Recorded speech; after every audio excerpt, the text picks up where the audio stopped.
Yeah. Oh. All right. All right, pledge allegiance. I pledge Allegiance to the flag of the United States of America and to the republic for which it stands, one nation, under God, indivisible, with liberty and justice for all. All right, I call the meeting to order. January 14th, we did the pledge of allegiance. Budget adjustment, Judge Davis, please come forward. I hope everybody here had a chance to talk to the judge. If not, he will present a short presentation, I hope. Cool. Gail Conley came here today from probation to help out. Gail, if you come on up. What I'm dealing with is I have to hire a new coordinator. I'm not asking for any more money, promise you no, but I'm asking to transfer money from my field officer position. He works 8 to 2. It's going to be difficult to hire somebody for like a couple hours to be able to fill up that budget item. And what I found out is I found for the last couple of years, behavioral health court is going very well. We've got an 80% success rate, meaning they don't run into trouble again after they graduate. But what I found is we really need some more supervisory. You know the courts are busy. Our new number, so you don't new we're 4.7, we're 4.76, so yes, we are busier. But I need to have somebody that has that experience of being a supervisor. If you get the position as a coordinator, you not only have to have your degree, bachelor's degree, you have to have 3 years of experience in either social work or counseling or working at probation. If you're at probation, you know how probation has those every 5 years, you get these. So right now I'm at $61,801. I would like to take $8,500 for my field officer position. That covers my field officer plus gives me a couple more hours in the field officer position.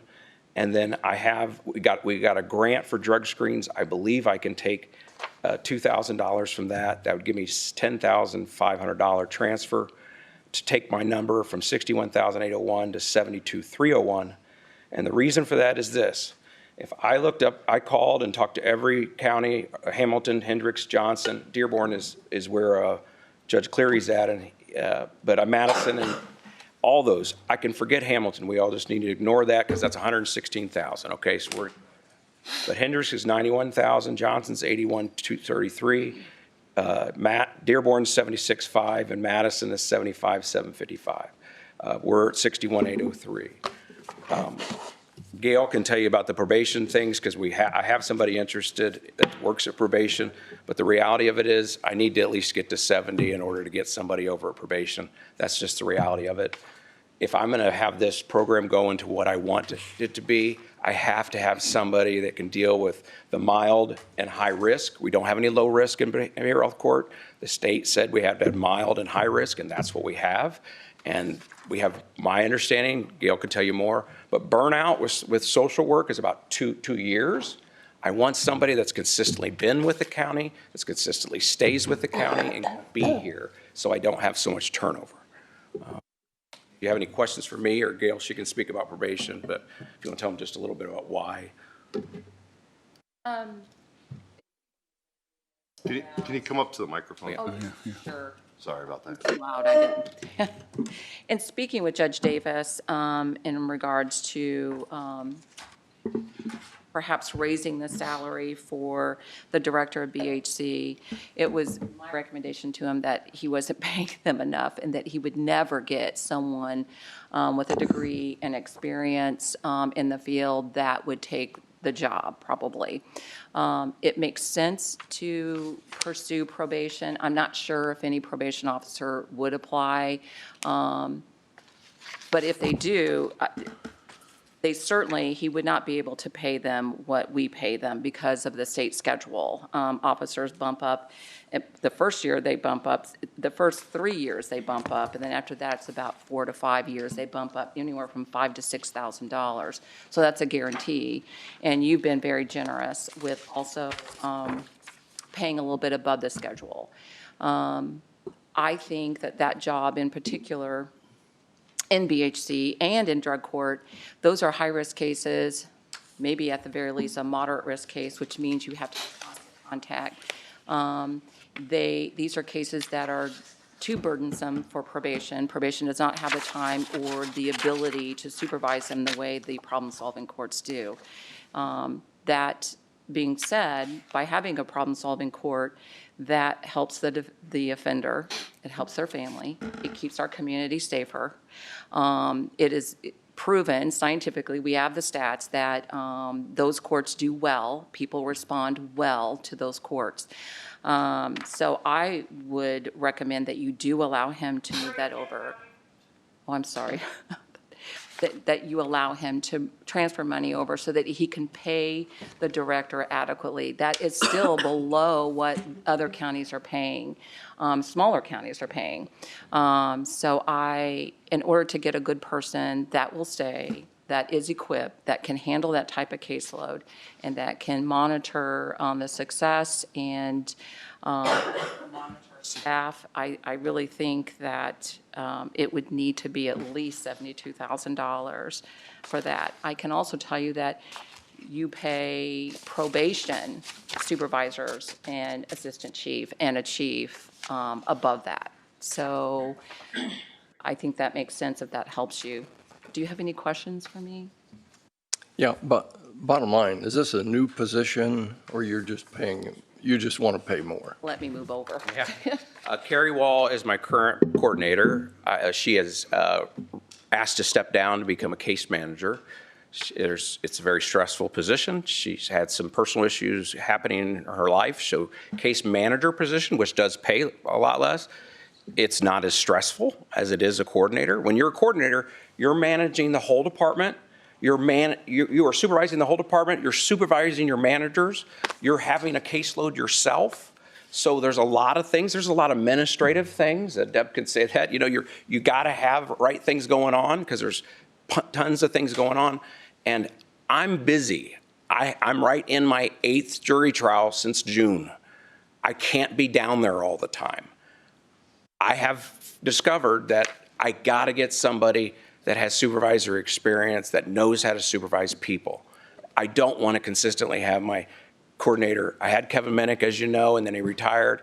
Carrie Wall moved up. It just isn't working. And so she's stepping down. It's not a new position. She's now interim coordinator, but she's going to keep that role until I hire a new person. So bottom line, it's not a new position. No, not at all. You're upgrading the responsibilities for the position. Well, I'm getting somebody that I believe can, trying to get somebody that I can believe can fit those responsibilities. Carrie's been in there 2 years. As I said, it's a very stressful position. She's had some personal things going on. She's asked to resign from that position and go back to be a manager. So the only thing that really matters to us at this point, I think, is how it's going to affect 2027's budget. Because if it's already in the budget to move the money over, if it's already in your budget, you move the money over, it's not going to do anything in 2026. So then how does it reflect into 2027? You've got to replace the money you moved over into those other things, so it'll increase. You know, my part-time, my field officer position would go down to $36,500, and I already know it's there. I wouldn't ask for more. Okay. Unless for some reason we thought we could. I realize I plan to go to 9-star this year and ask for at least $10,000. They funded that field position in the beginning and gave us $35,000. I'm comfortable with believing they're going to give us some money to do that. I'm not saying that's what we're going to ask it for, but I believe we're back up to be able to ask them for more money. And 9-Star's been gracious to grant different organizations money. So I will continue to do that. The reason I believe we can take $2,000 from the drug screens is because the state gave us $5,000 for those drug screens. And we are collecting more money from participants. We're doing a better job of collecting money from taking those drug tests. We've had less drug tests where people have failed, so therefore we don't have to send it in as much. Gail's also agreed to work with the coordinator to see how can we lower this down. So basically I'm asking $8,500 from the field officer position to go to the coordinator position and $2,000 from the drug screens to go to that position. That's not a change in any money. That's not asking for any more money. It's switching money over. I did talk to Mr. Woolridge when I brought this because I knew he was president and going, hey, what can you do outside of somebody else's money? $2,000 is the most I can get outside. As you guys know, there was a lot of cuts. I realize there's different things that have to happen. You guys are strong on things, but there was a lot of cuts made. Luckily for us in behavioral health court, we got a lot of grant money, so we're okay in regards to that. But if I fill this position and I can get it up to where I think I need to be, I can get a supervisor in there, I think we're going to shine. I believe we're going to get probably 20 new participants this year, and that'll be the most participants we've ever had. But I got to have somebody in that position to be able to lead that, what I can't. I'll make a motion. I want to clarify, though, do you need account numbers or line item numbers assigned, or do you already know? We know what they are. So you're good with Where was the Drug screen. drug drug screen? screen So it's going to grant? involve a budget transfer and a salary ordinance amendment. Okay, I'll make a motion that we allow the transfer of $8,500 from the field officer position to coordinator, and also $2,000 grant money for drug screening to the same account coordinator. All right, we have a motion. Do we have a second? Second? Oh, Robin, 1 second. Okay. Any discussion? All those in favor say aye. Aye. Any opposed, same sign. Motion carries. Thank you. I really appreciate it.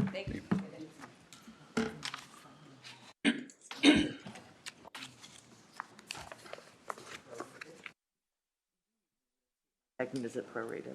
One other thing while I'm here, I'm sorry.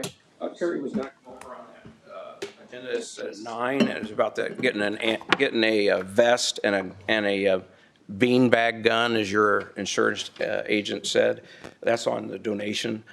She asked for it last year. We just didn't spend it.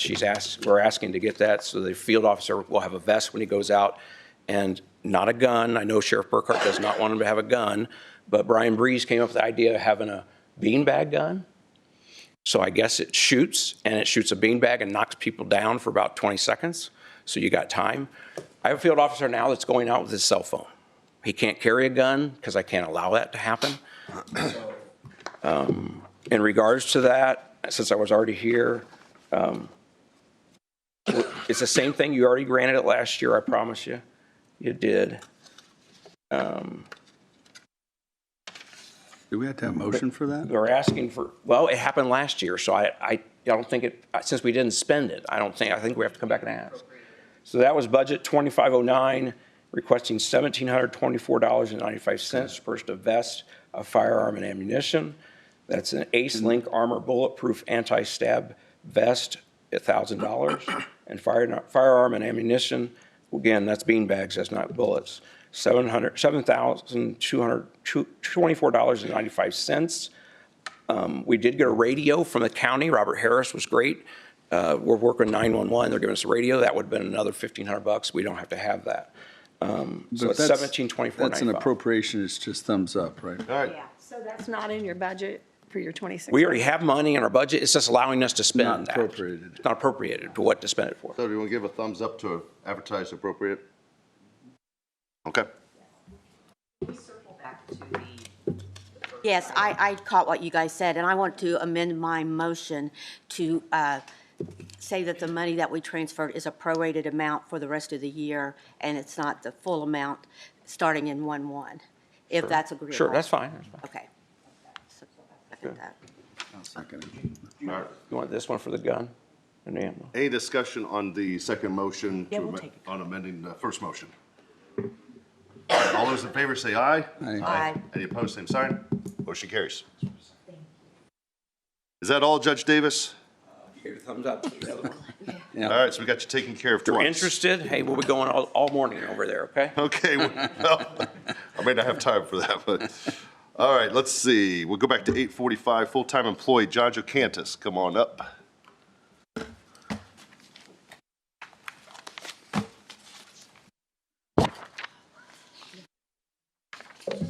Good morning. Morning. Talked about this late last year, and it seemed to be favorable for everybody. And this is to bring in another full-time employee on or around March 15th to replace an employee that we know is going to leave in September-ish. Could be early, could be a month earlier, could be a year later. We are not filling our two part-time positions that we had. We only have two part-time positions left, and those only work a handful of hours every month. Eventually going to be a replacement. What's that? It's eventually going to be a replacement. Correct, yes, Yes. yeah. So we would transfer the money from part of the 75,000 from our part-time line item to our full-time line item. That money would cover FICA, perf, as well as salary. So John, will you have any part-time at all? I have two part-timers left. I have a part-time tech that helps me with radios, and then I have a part-time employee.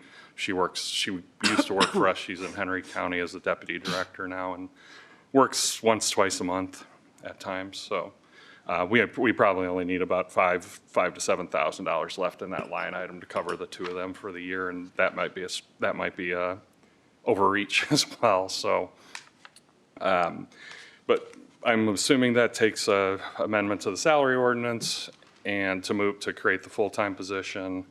And then we're still really not sure what we're going to do with that position for 2027 yet. I don't know if we're going to need that additional body or not still, so, but we can talk about that in June. So like I said. Did you say, I don't know if I misunderstood what you just said. You said that they are expected to leave in September, could be a month earlier, could be a year later? No, a month later. A month later? Month later, yeah, Okay. it'll be sometime between August and October. Oh, okay. So, But you aren't committing to pull that extra position back out for 27, is that what you're saying? We don't know. We don't know what, I mean, I don't want to, it's a temporary position right now, as far as we are concerned. We don't plan on replacing the person who leaves when they actually leave, because we probably won't have the money within the budget to do that. So this person we're just doing this so we can get that person trained. And then when that other one leaves, then we can push them right into that full-time, or right into their spot in the rotations.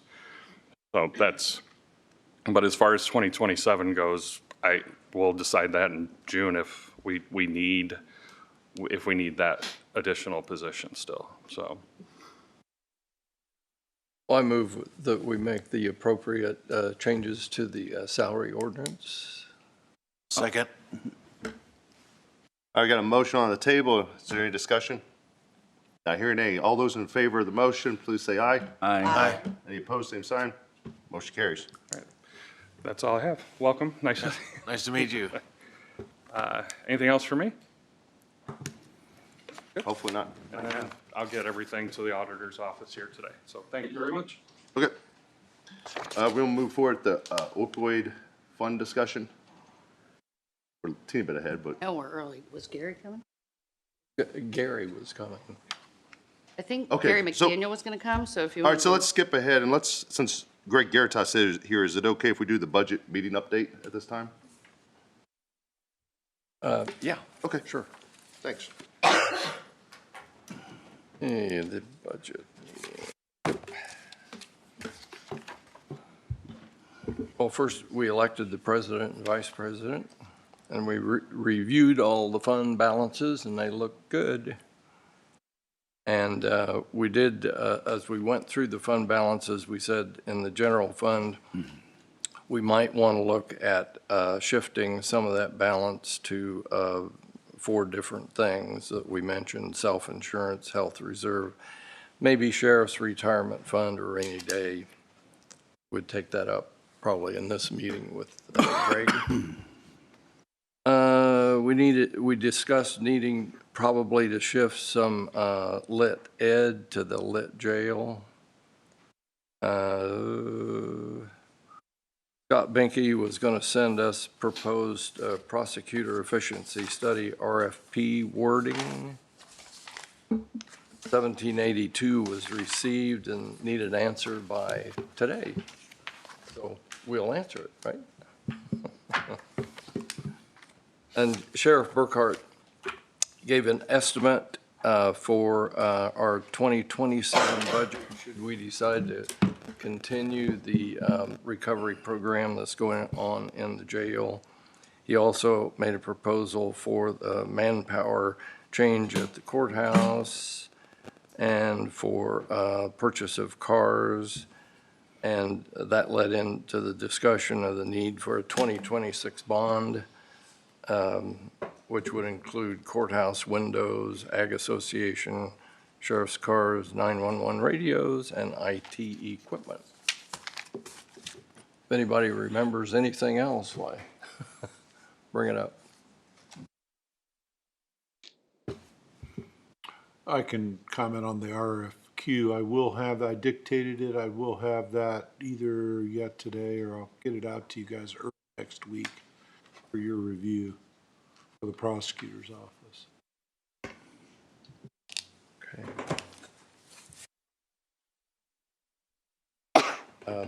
If you want to, shall we just go on into going down through the budget issues there with Greg? If you'd like to move to the budget issues, we can, and then we can stop around 9:15 to do the opioid, that's fine. Yep, you can pull me off anytime. Okay, so first things up is 1782 notice, I believe. Yeah, I'm gonna pass around a piece of paper, which will be the response to the 1782 that we worked out. Sorry, Scott.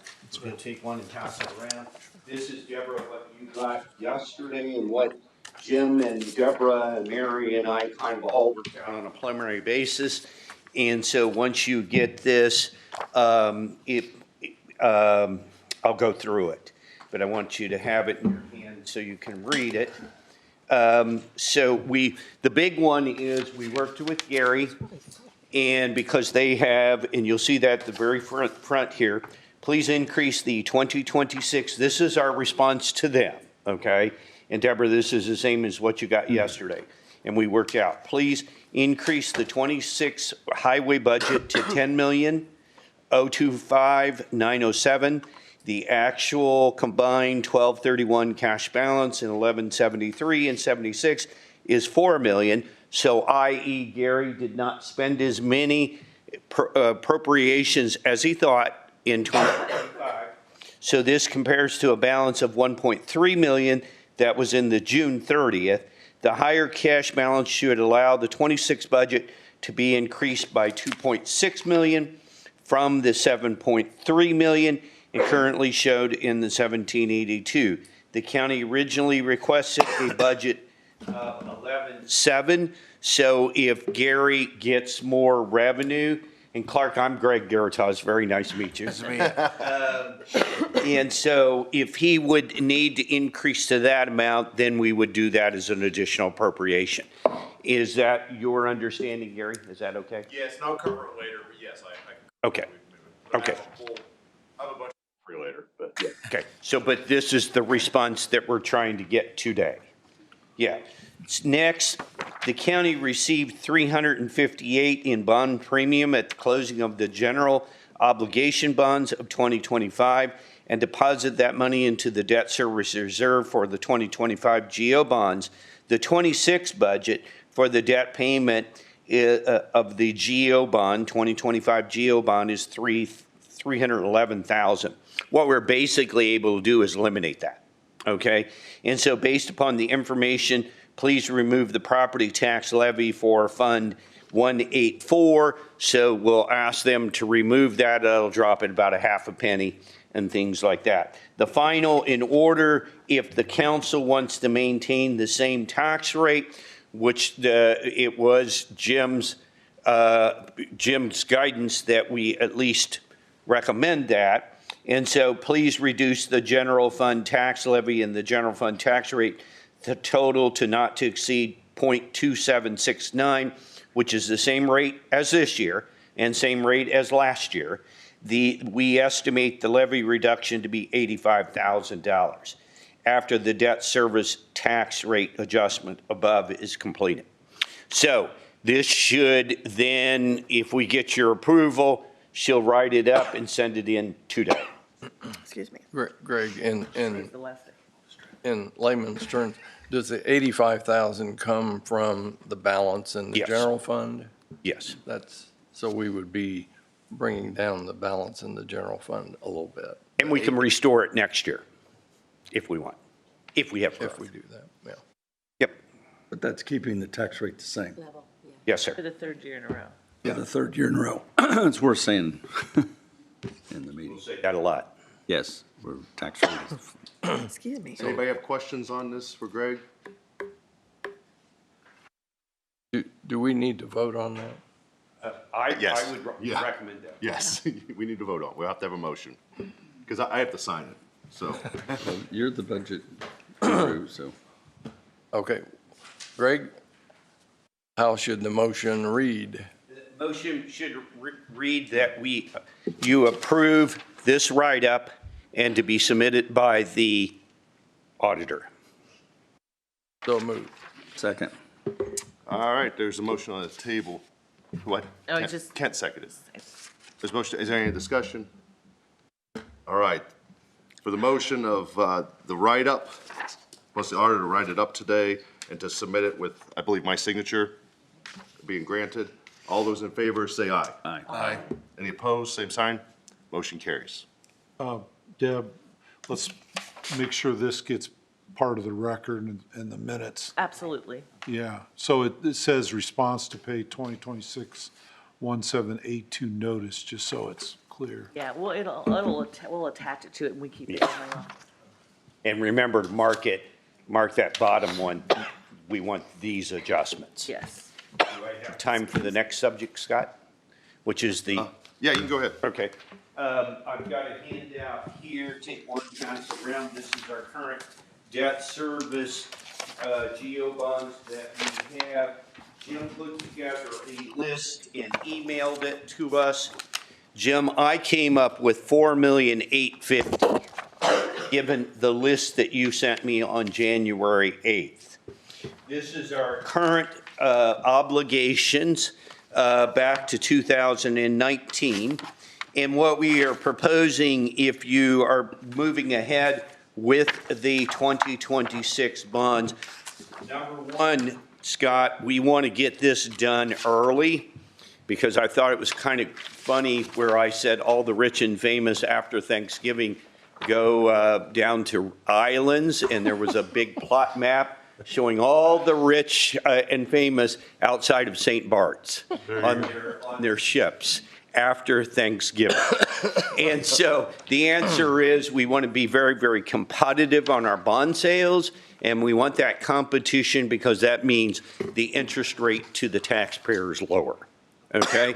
So we want to make sure if we're going to do it, we get it done by mid-year. So So the resolution need is what I do, and then the exhibit A, so we need to articulate exactly what everybody, including the commissioners, want in exhibit A. So that's part of that resolution. So the Absolutely. sooner I have that. yeah.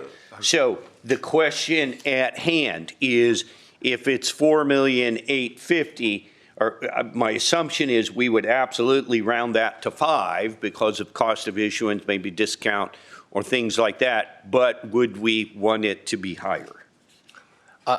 Is there anything else to add to it, I guess, right? That's the- Yeah, there's no commissioner here, but I think. Oh, there Oh, yeah, commissioners Gary's would- here. Gary McDaniel's here. Oh, Gary, yeah. You would Come want on up, you more, want. I think, wouldn't you? There's the items. The only thing in there is the windows, Gary. Windows, IT equipment, and I don't know that it's a full list. We may have something else. We're meeting tomorrow night to kind of take care of some administrative needs. What about the 911 center? Was there windows on that too that needed? I think there is, but I'm not saying, John's here, because I think he's asked that windows be replaced Yeah, over I there, think so too. so. And this could be up to 6 million? Is that? So, yeah, if you want, I said 5, but now given this, I think what we would do is not to exceed 6. And we're thinking 10 years amortization. We gotta keep the law requires us to kind of have level debt service. So that's why you see all of these are level debt, pretty much. And so we would model it in behind the 25 bonds. But you can see overall, we've been doing really, really well with our overall debt service. And we'll, in few short years, we'll have the 19 dropping off. So So the past bonds that we're paying off, The past bond. okay. The past bonds? Yes. Okay. That we're paying off every year. When we let those bonds, those were 3 to 4%? Oh, sure. Okay. Sure. And then our cash balance is getting interest at 4 to 5%. Not anymore. Oh, sure. Not now. Okay. Well, probably 4 Yeah. still. I don't think it's dropped yet. I don't know if we I'd received be that in. shocked if that, are you in like something Yeah, I that's bet you locked they're up? locked in. They might be locked into Are something. you locked into any CDs or? That's the treasurer. Okay, Yeah. because if we're Okay. just in like a money market, I cannot believe we're still making much over 3.5. That would be. Okay, but we're really not to a point yet where the bonds we're paying off are more expensive than, we've been making money. Yes. By not paying them off We've sooner. been making more interest than the Okay. interest we're charged to That was borrow. my point. Yeah. When we get to a point where it pays us to pay them off sooner, Yeah. and we have cash balance at the end of the year that's excess, then we just need to have the conversation whether that is and you're going to say, no, we need to do something else with that money. No, I'm going to say, coming up on the subject will be future tax changes. And you should have heard you can go on Tippecanoe County, you can go on Lafayette's web TV show. YouTube. And hear my 2-hour spiel of how they're going to have challenges. And you're going to have challenges now, too. Okay.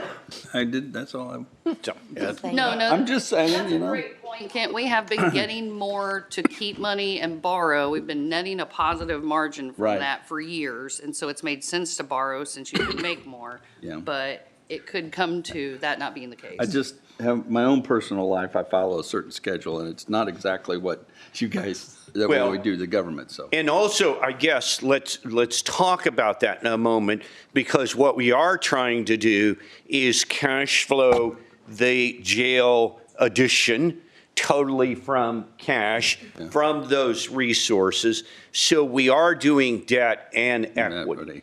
There's no doubt about it. Okay.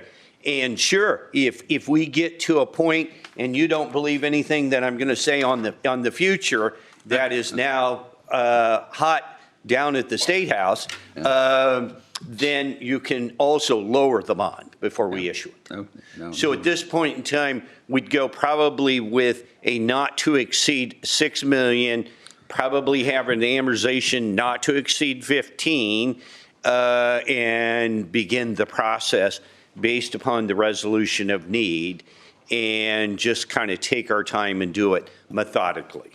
One question, Sheriff. We have 800 penciled in here flat. Remind me, was it 835? Was that the quote for the cars? I believe It was- Jim's email said 833. Yeah. 833, did that include the cost of equipping them with all the equipment, or is that just the vehicles? So that might be another consideration, because there's what, 25,000, give or take, dollars of equipment that we have to equip in? That's what I thought last time we talked about it. It ends up being roughly a little over 100,000 time we're all done.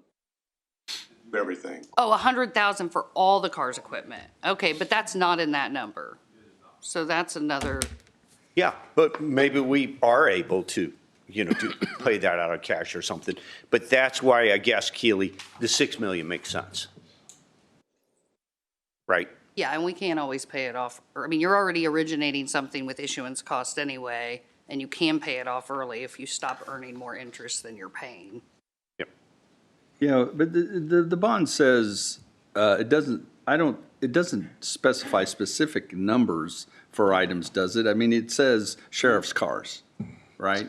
Correct. Okay, so Okay. if it ends up being 833 or don't have to. 900 or whatever, Okay. as long as it's sheriff's cars is what the Well, Kent, in scenario. direct response to that, that's why if we take our time and do the ordinance and do it right, the Appendix A, that's part of that ordinance, will be broad in nature but give us flexibility to do the right thing. I think we have some follow-ups for the treasurer, but I don't know if we have any money in Trust Indiana, but I just looked, and Trust Indiana's at 3.6% today. Yeah. And just a few months ago, it was over 4. And I follow that closely since my agency manages about $33 million for farmers. So that number has quickly went down and probably will most likely keep going down, but it's at 3.6% today, in case anybody was curious. And that's exactly where we're going to have a challenge going forward also. So, Except that our balances are going up, so you got a bigger base to. they won't be in 26. Yeah, I heard that before. Okay, so at this point in time, if we just have a consensus, my assumption is we'll be using Ice Miller for the bond issue. So once the commissioners agree to that, then we would get the process going. Do you need a official Motion or motion? thumbs up? Yeah, it'd be nice if you give us some kind of guidance, officially, the 15 years, the not to exceed 6 million, and we go from there. Okay, I'll make a motion to support moving forward with the 2026 GO bond, not to exceed 6 million or 15 years in duration, with the proposal presented and any additional needs made by the commissioners. I'll second it. Are the auditor good on that? Any discussion? Not hearing any. All those in favor say aye. Aye. Any opposed, same sign. Motion carries. Okay, you want me off the stage for now? 9 minutes. 9 minutes target. I think you do target fund balance. Well, let's in 9 go. minutes. So we Oh, yeah, reviewed target the target fund balances, and you should have that we are suggesting no change. Now, we are suggesting that you authorize it in a resolution, so it's dated in 26, because remember, we're to do this each and every year. But if you want to change a specific number, and for Clark's benefit, we kind of consider this a minimum target fund balance. We're over that in most of these, and these are, I kind of spoke about this in Tippecanoe yesterday. It's when we would push the panic button, that we might have to really start nailing some things down. And so, given your background and everything, I think maybe you kind of understand what we're trying to set is a minimum. We So- did talk about increasing self-insurance by $500,000 because Janine Gray told us our stop loss on that's like 900-some thousand. Yeah, the concern I've got is if the general fund, once we update it for 2025 numbers, our concern is, remember, in 26, we're going to be hitting the general fund balance pretty hard. What I'm suggesting is that these are the targets. Doesn't mean we can't come back between now and June 30th and fund more if we see that we want to. Remember, you usually want to fund between January 1 and June 30th because of the 18-month budget process, right? We want to get any type of transfers done in the first 6 months so it doesn't affect our 18-month budget. And so that's what I'm suggesting is let's get a little bit more information.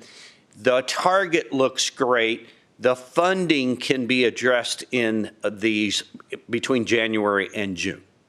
Does that make sense? Yeah, I'm fine with Okay. it. I'm fine with it. Okay. I do agree, though, that if possible, I would like to see that, maybe an extra 500,000. And that is in which one again? I'll make note. The insurance, the self-insurance. Self-insurance. Yeah. Yeah, the The self-insurance. 1 million, be 1 million Yes. Yes, because that's very close to our stop loss. Yeah. No, not 1 million, be 1 million 500 going to 1 500, million. gotcha. Yeah. Yeah. I don't have that one in front of me, so it's a, Yeah, the self-insurance target balance was new, last year or the year Yeah. before? And then she just pointed out, if you really wanted to be covered on your full annual stop loss, it's short. But like you said, we can pay it regardless. or we can fund it, anytime between now and June, if we want to fund it further. So back to the minimum target fund balances, is everybody, thank you. Is everybody okay with that? Can I have this one? I gave you my copy. Okay, you're I fine. don't think we do anything. So would it have a new resolution number altogether? Yeah, yes, it Because should. we would want it 2026, right, Greg? Yeah. He doesn't want. Okay, what would be the new resolution number? Typed up, so. Oh, okay, so we're not voting on that today. No. Okay. This was a discussion on our recommendation after looking at the January or the 12/31 balances. Well, I'm agreeable to making no changes if that's your recommendation. Thumbs up. Well, I did have a thought too. Would it be possible to fund that 500,000 from rainy day? Sure. I mean, it would. You know how I feel about rainy day. That would be Yeah. a big thing for me.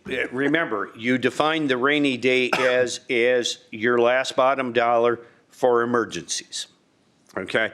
And that's how it's been portrayed to the rating agencies. And again, when we do the 26 bond, the rating agency will review all this. That's why we want this to be 26. And so, if you're considering moving your last bottom dollar to a reserve, you'll need to discuss that with the rating agency as we go forward, because there'll be a question. Probably not worth that. I'm thinking not. I think we could find some other places to do that if we want.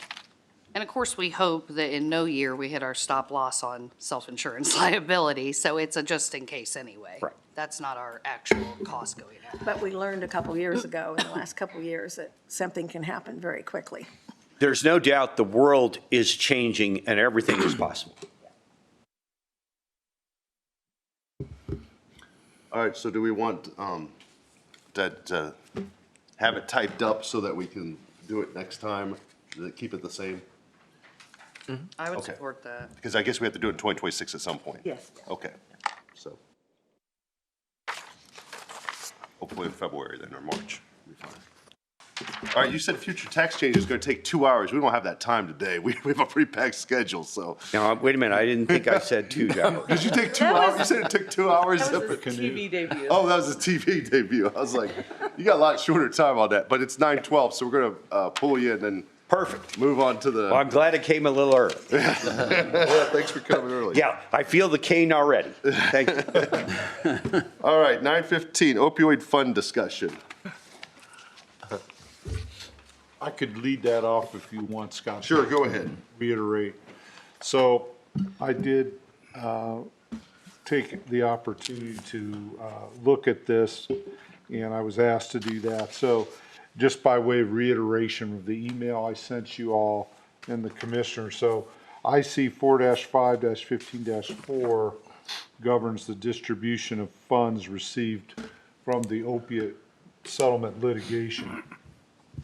And within that statute, there's a discussion of the majority vote of the legislative body, but that section pertained to selling the right to receive the funds. So, however, that's indicative, in my legal opinion, of what the legislature intended, and that is that the legislative body would have ultimate authority on the distribution of funds. So, who is the legislative body? That's defined in 36-1-2-9-1 as the Board of Commissioners. Now, having said that, I asked Deb, and she was very helpful in making inquiry to the DLGF. So, what? State Board of Accounts. Okay, thank you. State Board of Accounts, sometimes I use those interchangeably. And they, as you know, she provided that opinion, said that the commissioners and the council should work together for the reasons we already understand, and that is that you decide what's appropriate. So if the commissioners ask something be spent, but you don't appropriate it, it doesn't happen. And we all know that. So that was their opinion. So the best thing from a legal standpoint would be for there to be some cooperation and some consensus all the way around between the commissioners and the council. But that was my legal opinion. I stand behind that unless and Scott, I know you're an attorney. Yeah, when I looked at it, Indiana Lawyer, like last year, had an article which talked about how county councils have been doing it. So I don't know if that's necessarily true, but so my question, if I was wanting to really dive into it, we had a really big issue on it, we couldn't get it along, which hopefully we can with the commissioners, is that I'd ask the Attorney General for their opinion, because that's what the statute was written for them, because they're the ones that sued for the opioid money. It is. And so that would be my ultimate, I think that's who I would turn to see what their opinion is. And I wouldn't have an issue with that, although I think, based on what I just said, I think that's what They're would be. probably gonna say the same thing as the State Yeah. Board of Accounts, which is you two need to get along and decide it together. Yeah, and it's for the reasons that I just said, irrespective of who had the ultimate authority, if you don't appropriate it, Yeah. it doesn't happen, but then good people don't get any money. So I'm sure you've all considered that. And so that's the legal part of it. The policy part obviously is outside my purview, and it's up for you guys to make that decision. I just want to say that I wasn't here the day the council passed the recommendations on to the commissioners as to how the council would like to see the money split up. And I think we didn't really know a lot about what the commissioners' overall opinion was, that they saw the need greater at the Church of God as needing to get up and get started, because they have zero right now. So I don't know if it would be worth the time to rediscuss the recommendation now that we have more information about the decision that the commissioners made or not. I think my biggest question was on December 3rd in the public meeting here, prior to Kent making any motions, we heard here that 250,000 apiece would get both projects done, that there were other supporters that would cover the difference, and that when Kent's motion was for 300,000, we were told that the total Church of God project was going to cost 300 to 325,000, including furnishings. When they went to the commissioners a week and a half or whatever later, they said they did find an additional expense that was 35 to 50,000. And so that puts us at 335,000 to 375,000 total costs, including furnishings, from what we've heard in public meetings. So if the church wants to explain the gap between that and 500,000, I think that's the first question.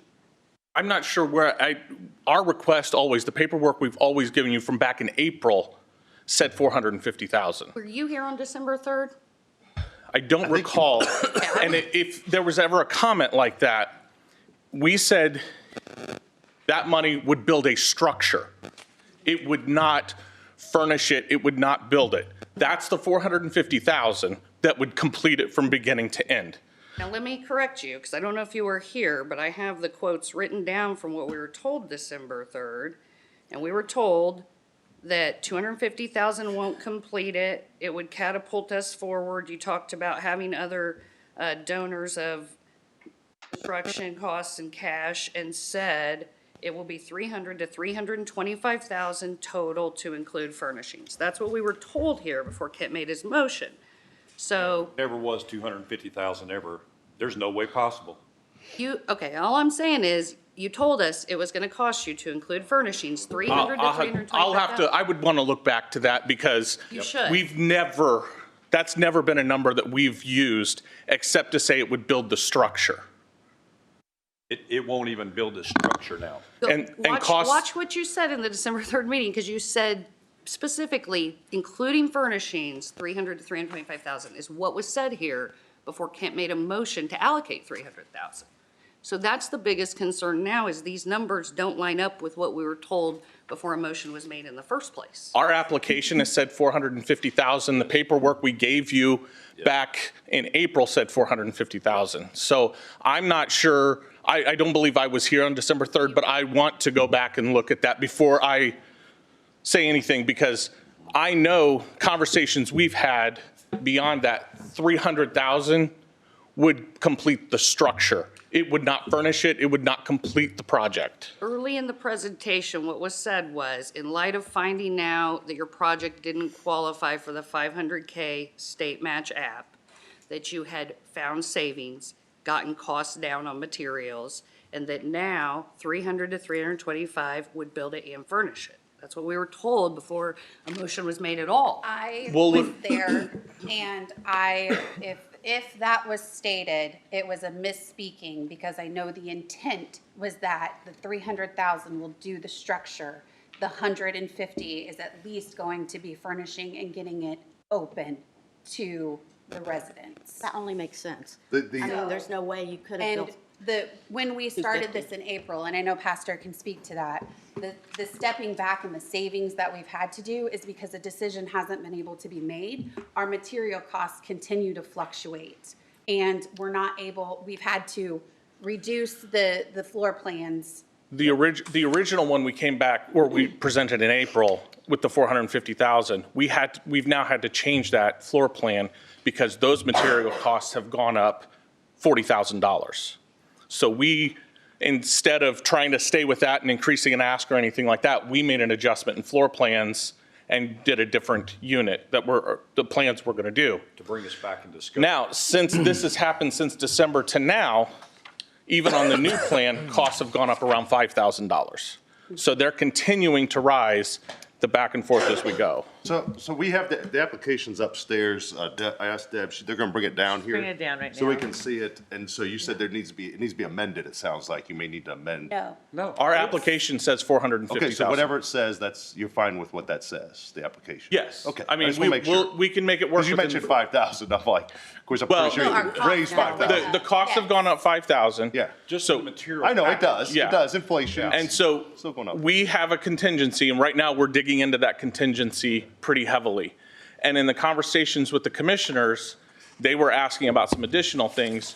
We found out we're not going to be able to connect the city sewer. That would be about a $300,000 project right there itself, just to connect our house to the city Oh, sewer. to connect to sewer, right. So we can't do that. So septic costs, we're looking at that, and that's where the 35 to 50,000 was. We've got some money allocated for that within the 450. I think the commissioners were, and I'm not going to speak for them. I'll let, if Gary wants to come up and speak, but they listened to what we had to say and made that their own decision. So it does say, it says total amount requested $450,000. Correct. Okay, it does say that on page 3. Well, let me speak because this is my motion that, that we came out of the council with. You know, we have two good projects. When I look at this, we have a new project that hasn't proven itself yet, and we have another project that's a continuation from something we've started years ago. I believe both projects warrant some funding to get them started or to do them.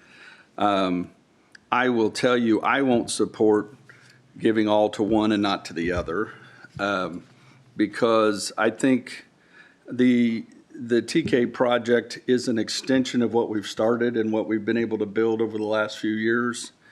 And it's the next progression for that scenario. It's proven, it's been successful. We know that it's gonna keep on. This is a new scenario. I'm not saying that it could fail or it might have more problems. I'm sure whenever you start something new like this, just like them, 5 or 6 years later, you're still struggling for money. It never ends because there's different tier levels. There are different things that happen. We've already proven that. So you're going to be back for more opioid money, which is fine. There's going to be more money in the future, okay? But I think we need to come up with something, maybe 3-3. I did 3-3 because we had 6, okay? I do remember you saying initially 250 when you walked up there would be a godsend for you at this point because you don't have any. And then when I said, well, let's put a 3-3, I thought that it was going to be, fairly okay. If that 3 needs to be a little bit more and the other be a little less, I'm still agreeable to that too. But to go to 5-1, for me, it's a no for me appropriating the money. But that's. All of that, we're not That's That's not not our us. discussion. Yeah. I agree. I think we are spending time discussing that. We could have an opinion forever, and the commissioners could have their opinions forever, and then the needle never moves. Correct. I just want to say that historically, and I know Robin, Deb can probably remember too, that it was several years ago that the Board of Commissioners came out and indicated to the council that they did not want any raises for the employees for the next year when we did budgets. That was their opinion on salaries. Well, that got around the building in like half a second. So there was discussions going on with the individual council members and office holders and them trying to explain how valuable their employees are and they don't want to lose them. And then the council voted to give the employees a raise. And it worked out great for the employees, but it was construed that they made a recommendation and then the final decision of the council is just to appropriate. It's not to engage in the dollars and cents. That's the commissioner's job.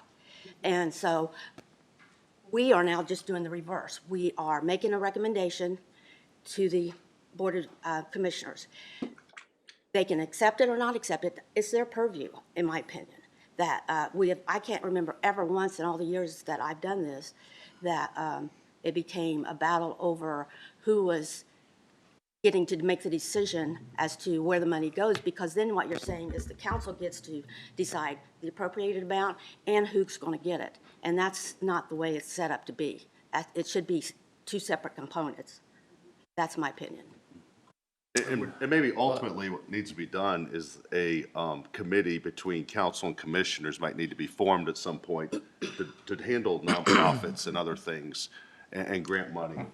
I know I've talked to one or two commissioners about that, and maybe that's a possibility. I'm not saying we have to do it right now. I'm just saying it's a possibility in the future to do that and maybe work better. Gary, I'll turn the floor over to you to speak. I think Robin has Yeah, I have a quick comment. I do too.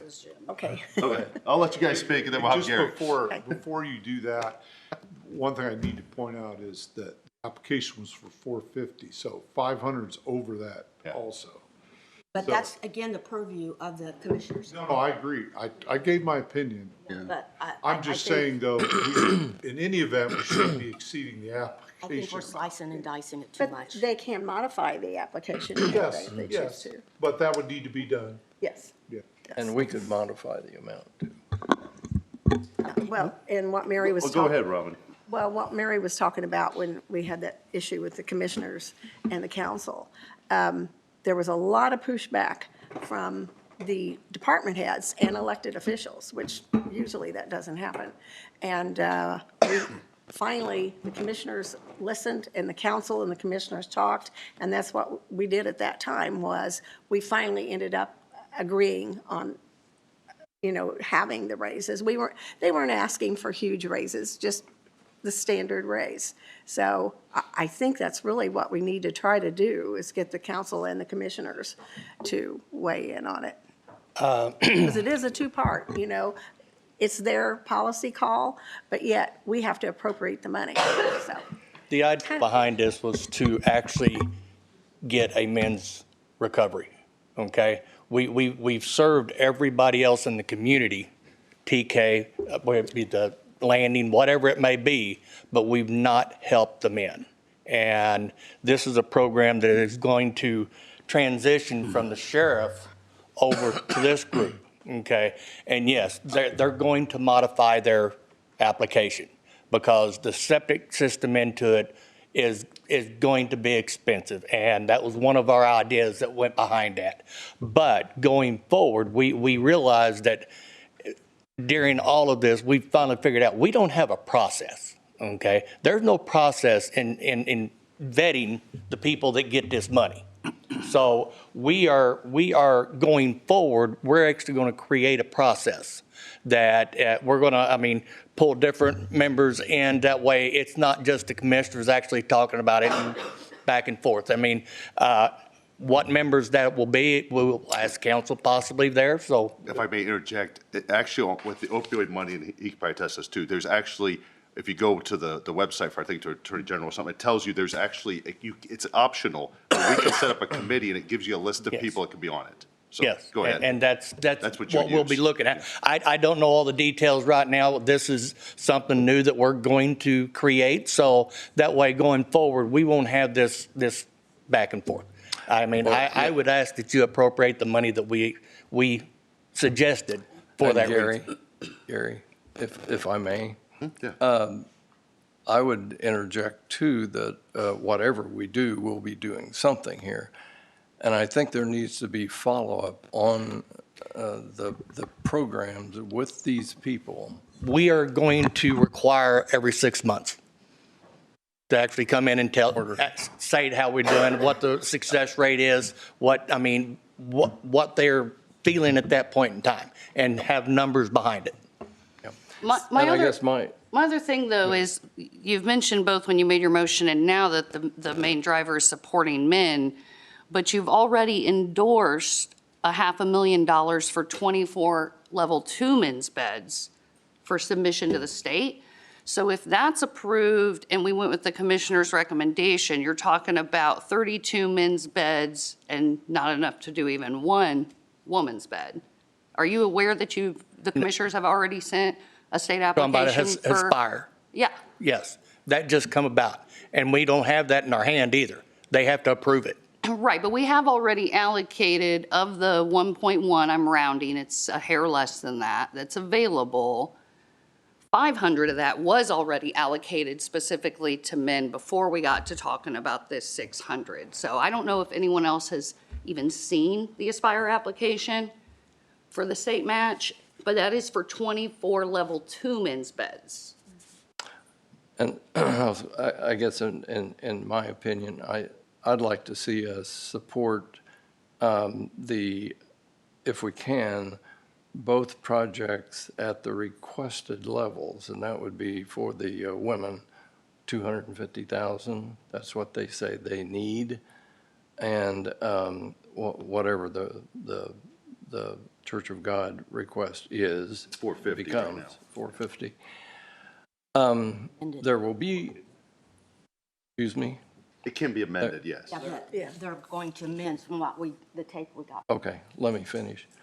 There will be more money coming into the opioid fund. Last year it was about 300,000. So probably there'll be more money coming in there. And so I would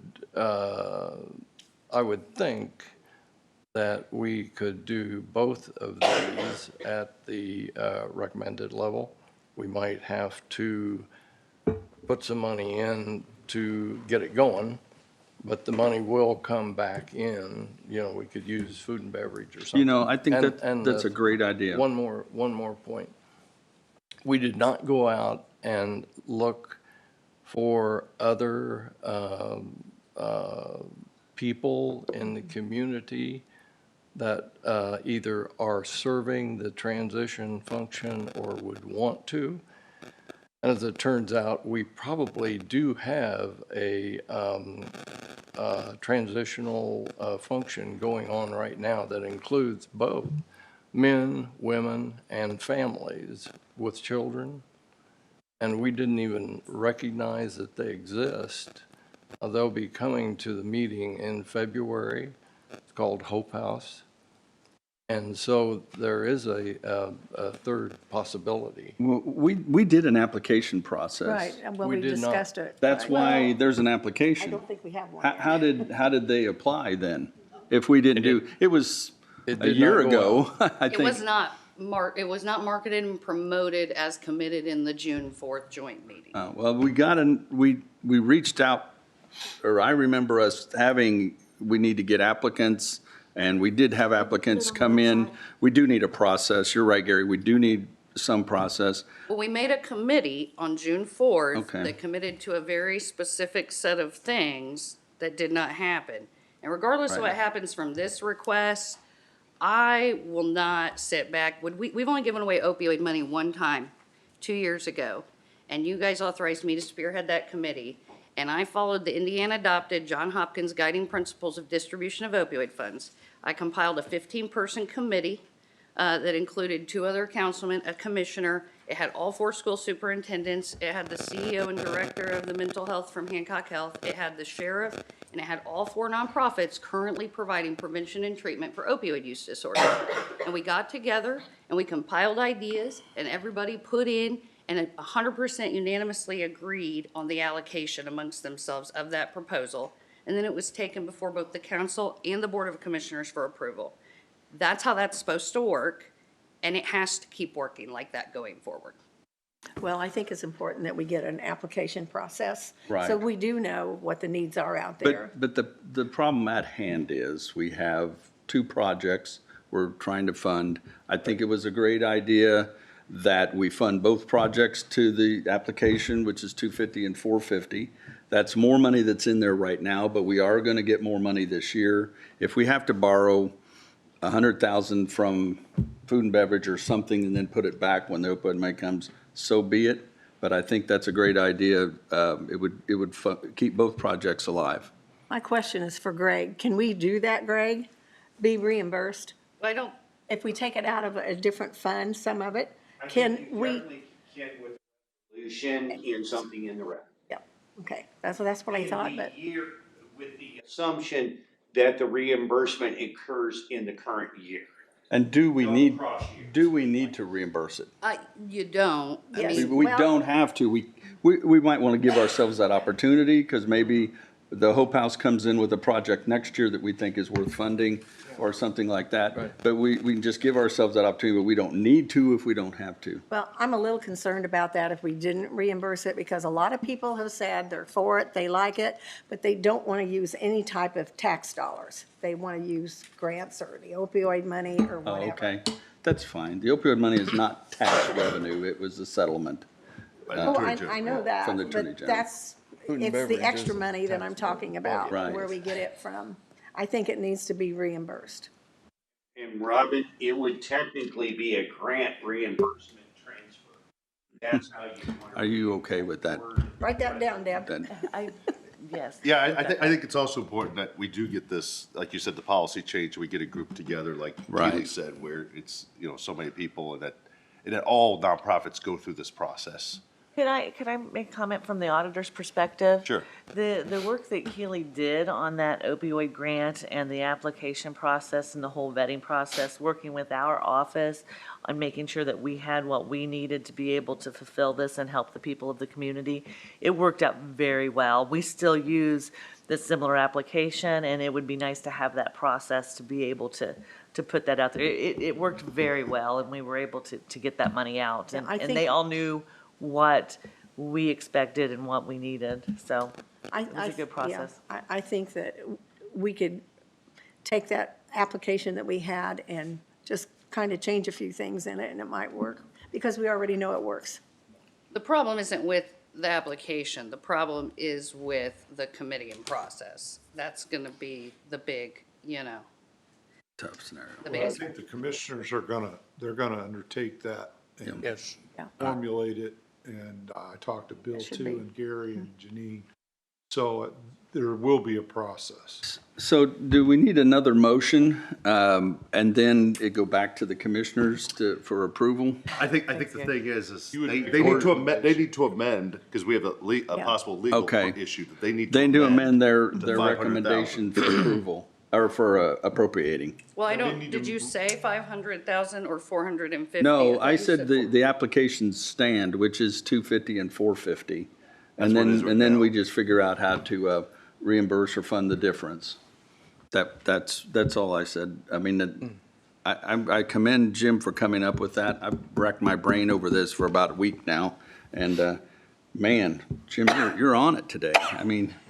I can't hear you now. Say it louder, kid. Jim needs you to say that again. You didn't hear the you. old fart. I don't get to compliment him very often, but that's a great deal. So what I think you would do is make a recommendation back to the commissioners, Right. and then then they don't need to amend their application if the commissioners agree Right. with that.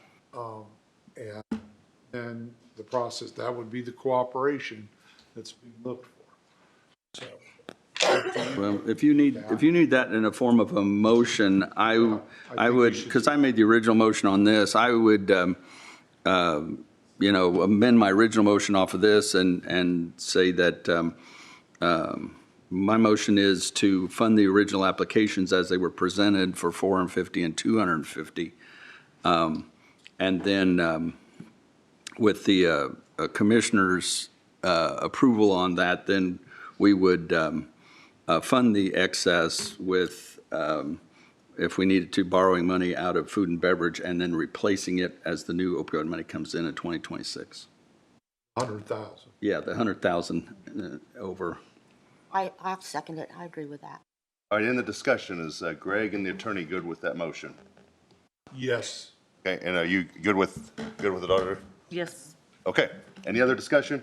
I would like just to, you may get tired of me saying the word study, but I'd like to know from the experts, I know nothing in this area, what the need and potential need is. So in the future, we may not be arguing about, are we going to fund men's or women's? But it could always fluctuate, but if we know there's an estimated need for 50 men's beds and 28 women's beds or whatever, then we could also, that committee could look at that. So I think that's something I'd like to see future money, or just the experts, they already know those numbers, what an estimate of each gender's bed needs are, so we know that and are educated in making the decision.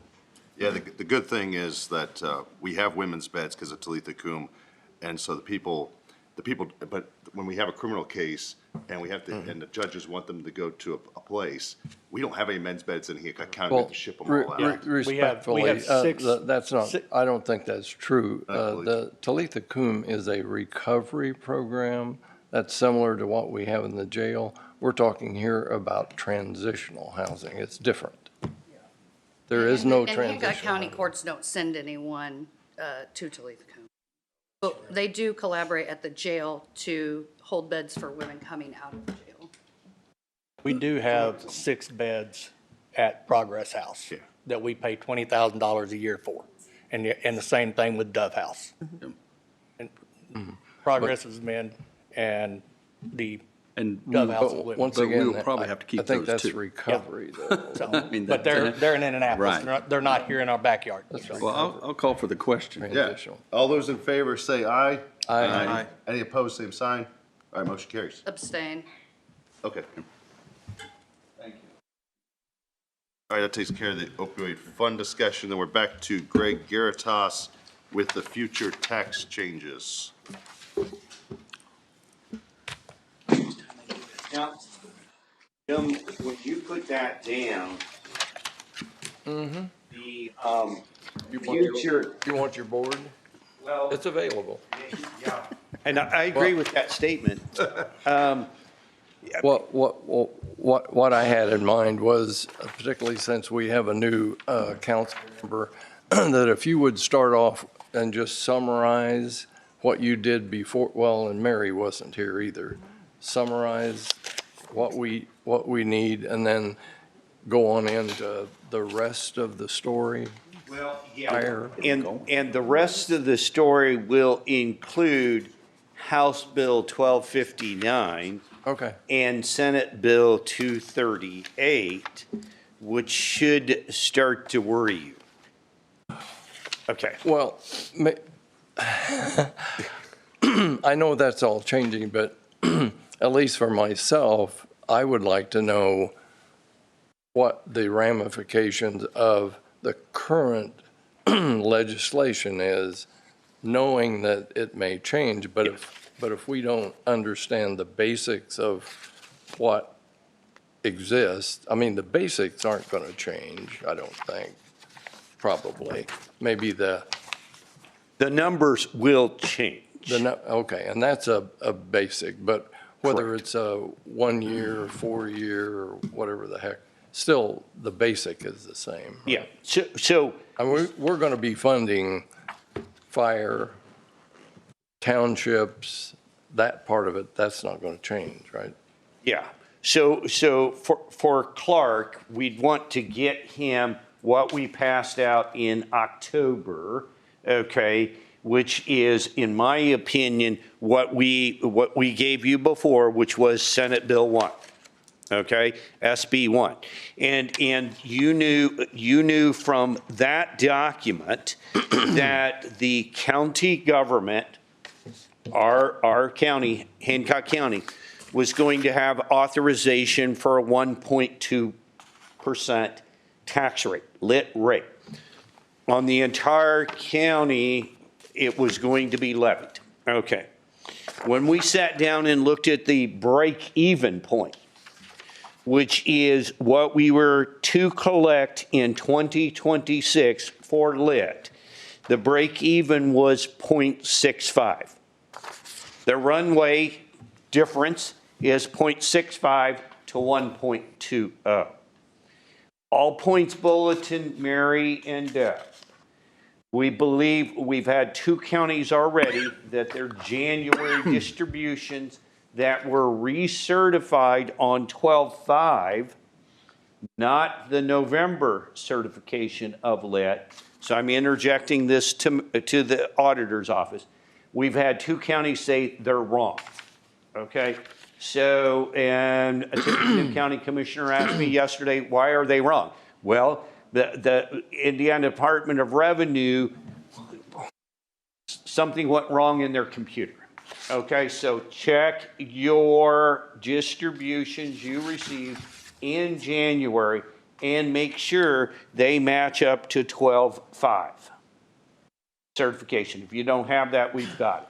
So, Gary, we've got that runway. So now, should I interject where I think that runway is going to go?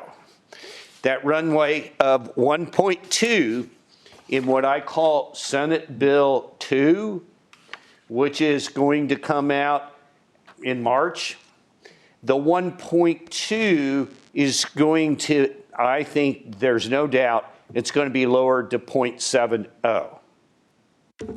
Okay, so you've got 0.65 as an absolute break even.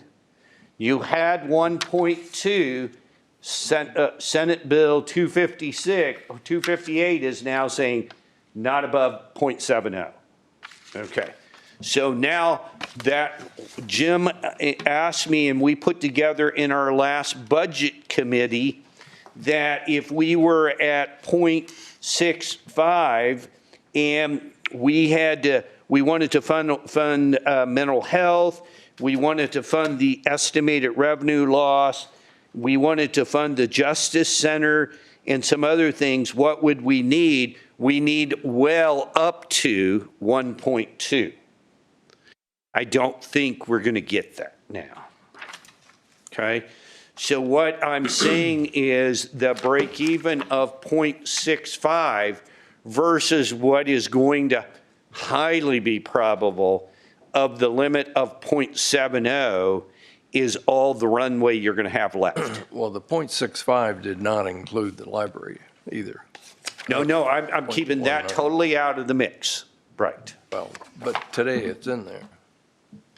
Well, the PTRC portion is, yes.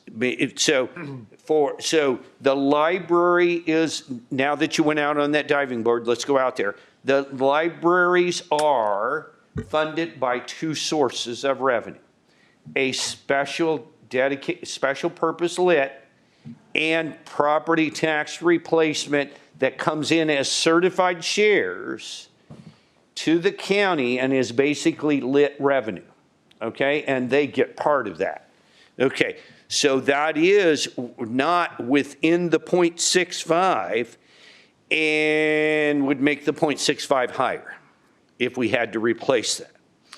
Now, the good news, if along with the bad news of 0.70, is that all special purpose lits have been defined to be outside of any 2.9 cap. So overall, Clark, there was a 2.9 cap, and basically that was cover the city of Greenfield's rate, the county's rate, the replacement of the small town's rate, and you're going to be drinking from a fire hose before this is all over. and basically the fire rate, okay? All those rates could not exceed the ultimate cap of 2.9. That 2.9, I don't think is going away. So far, it's not being lowered. But my concern about cash balance, okay, and my point about the all points bulletin is that if we thought we had our runway for county services of 1.20, our break even of 0.65, that window, I think, is going to get slammed shut hard. Well, that makes more sense on not changing the target balance for Bingo. self-insurance. Why do you think? That's why I said you got to hear, Paul Harvey, page 2. Did you say the special purpose lits are going to come out from under our max? That would be the jail lit? That would be the library lit? No, those were not special purpose. Our only special purpose here in Hancock. Remember, I told you there was about, when Rhonda was up here, I said there was about 18 of them. Right. Statewide. One of them is, we believe, the library, but not the jail lit. That was not a special, your jail lit was not a special purpose lit. Okay. Rush County's jail lit is a special purpose lit. So you got to do it county by county. Okay, so our only special purpose lit is the library. That is correct. And you're saying that is now out from Well, under? if approved. If approved, yeah. Okay. There's a House bill and a Senate bill, and they're going to be merged together. The Senate bill is the strongest, and that's the one that is saying, yeah, get those 18 out of there, let's make it clear. Okay?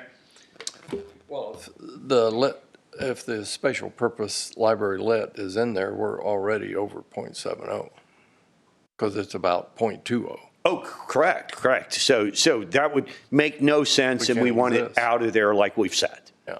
Just keep it out of there. And so ultimately now, what we had then is then you had the small city and town rate, and that's kind of where we left off the last meeting. And what was happening there, Clark, is that the small cities and towns here in Hancock were identified on our sheet on our page 11, and that was New Powell, Shirley, Spring Lake, and Wilkerson. They were all below the 3,500 threshold. The 3,500 threshold in Senate Bill 258 is going to get lowered to something, and they're going to pick up 65 municipalities across the state of Indiana. They just didn't say in the summary what it was going to be, but it'll probably be lowered to about 3,000 population, but that won't affect New Powell, Shirley, or Spring Lake. So the county council will, in Senate Bill 1, have to levy about 0.7% or 7 basis points to fund those municipalities, those 4, okay? The state has a caveat in Senate Bill 1 that says if you do that, the county council can elect to keep 75% of it, okay? Share 25, collect 75, which means the 0.70, which we calculated with no benefit coming back to the county, okay, would have to be that much higher because you would be taking a slice off for yourself. That made no sense. Well, guess what? Senate Bill 258 is saying, well, that makes no sense. We're probably going to take that out. Actually, that's probably a House bill. House Bill 1259 said, that doesn't make any sense, let's not do that, okay? Because why wouldn't you just raise your county rate higher, okay, if you really needed more money? So now we're back to under Senate Bill 1, you would need about 0.70 to fund those small cities and towns. Am I losing you, Jim? And the new one is going to allow that to be like 1.9%, but that makes no sense here in Hancock County. This statute, these statutory changes of one size fits all is not going to fit everybody. It's not going to work because you don't even need the 1.2 that Senate Bill 1 allows, okay, to fund your small cities and towns because you only have 4, right? Not a lot. And what we showed at the 0.07, 0.7%, is that you could fully fund your towns, your 4 small towns. And you want to do that, obviously, as we go forward, because otherwise you're going to have to run. And you really don't want to do that as a county council. Okay, so Senate Bill 1 and that authority is there. And all of this was supposed to take place in 28. And as I told you before, I think it was going to be moved back. And Senate Bill 238 is going to move it back 1 year. It's going to go into effect in 29, so you'll be doing all this in 28. Now, Deborah, you're going to become the head of GIS for the entire county, whether you knew it or not. Yeah. But going forward, you're going to be in charge of the boundaries of Shirley and making sure it's darn right, okay? Because, surely not. If you got it wrong, or if you get the city of Greenfield's boundaries wrong, they will collect less money. So going forward, the state is saying in order to get this correct for imposing new tax rates under Senate Bill 1, we got to make sure exactly how big Greenfield is, and you've got to tell them annually how big they are, with annexations, de-annexations, anything else that occurs. Okay? So you may need some help on your GIS. We got help. So because, Clark, what we're running into is, and they say it right now in the current new statutes, we don't know how big Greenfield really is, okay? When we go to Scott and we say, give us your zip code, Scott gives us, his zip code, but he's not even in the city of Greenfield, let's say, okay? Even though his zip code says it is. That doesn't work, okay? So now we're going to bestow the duty on Deborah to tell us, does Scott live in Greenfield or not? No, he doesn't. So, The assessor's office can run reports because every parcel number is unique to its taxing unit. So I would think that would be an easy source to go to get information for very specific taxing units. And Mary, you won the star for today, okay? Because that's what, they're not going to go to the assessor, though. They're going to go to the auditor and get it from the auditor, who's going to get it from the assessor, who's going to validate it, and it's going to go from there. Well, and won't Have those parcel numbers already. Yeah, won't GIS be involved in that also? well, GIS does what the assessor tells them. Yes, they will. Okay. Yeah. Yeah, I know a lot of things dump into that. And Kent, I want to make sure you want to understand this because I'm trying to get a kudos from you today too, since you're giving them out. Jim already got it for today. Jim already blew my mind And today. I figure you're only good for one. So, that's where we kind of left off on Senate Bill 1 and the small cities and towns. How much other tax revenue does like New Palestine or Shirley have that's not under this? Is there any other tax revenue?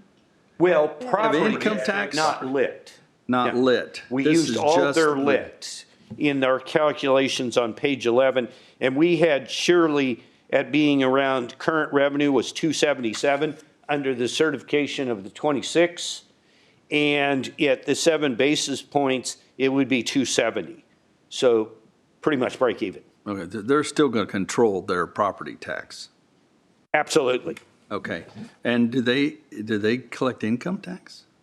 That's what we're talking about here. Okay, so this is all future lit. Yeah, Okay, and all when right. we say lit, remember, we're putting all of it, the certified shares, the edit, whatever they get as lit. What if they're paying debt with their lit now? Yeah, Okay, so right now, if they're paying We their assume lit, they're debt? the assumption is that they're using part of their 277, their total lit package. And, that's why you want to make sure that they break even at the 7 basis points, which we did, and they would have still money for their new debt. Now, the state has heard the argument about, don't go in and torpedo. You cannot torpedo the lit if it's paying debt service. And so that is going to be a change that's going to happen. What if they take, this is 2029, what if they take debt on between now and then? It would probably be sunset, more than likely under that. So was your example of Shirley, and it sits in 2 counties, is it possible that our county's approach and the other county's approach are different, and they literally are paying at a different Absolutely. assumption? Wow. Yeah. And so the supreme commander over here of how big is Shirley and what is the right Shirley and what is the right Shirley not, then she will probably be making that up. Okay. But yes, you could probably have your next door neighbor with a different, that'll happen within Greenfield, right? Because you could have someone in Greenfield and someone across the street in the county, and you have 2 different lit rates. Yeah, one would be 2.9 max, the other could be 1.7. And where do you want to live? Yeah. Across the street. I'm Across the assuming street, Shirley 1.7. would get Across the street. less money than they get now, right? No. What I said was you would authorize a rate of 0.7%, which would make them break even. And so the thought is when you enact under SB 1 or anything, when you enact a rate, you will provide them enough money to fund their services as they have funded now. The question's going to be then, do you revisit that each and every year? Because Shirley will want to give a raise of 3 or 4%, right? Or something in their salary, or they might want to hire a new employee, and you might want that to happen. And so the rate may have to be bumped up to 0.8. We got a phone call from one of the people on their. Council? Yes. Okay. And this person was wanting us to talk to the city of Greenfield because they had raised their contract. And it really wasn't that much, but they don't have much money. Right. And they said they're not sure they can make it after they pay more on their contract. So I'm just wondering how that affected them, because we got that phone call. Yeah. So what the envision under Senate Bill 1 right now is you may have to go in and revisit that each and every year, and you may have to have those smaller municipalities come into you and kind of submit your budget or something like that if you want to micromanage that process, or you also don't want to say, well, we just need to raise the rate, and the priority of the rate is going to be set. So what if you raise that rate, it may cut into you. Of course it will. Yes. Yeah. We've got to keep ourselves from being Eaten alive. eaten alive. Yes. And so, so under Senate Bill 1, that's going to be the assumption, Robin, so that we fund that, okay, and things like that. So the other thing we had left off, Jim, was the final page under Senate Bill 1 was page 12, which did look like in the city of Greenfield that the 1.2% under our current estimate, that they would be funded at the 1.20%.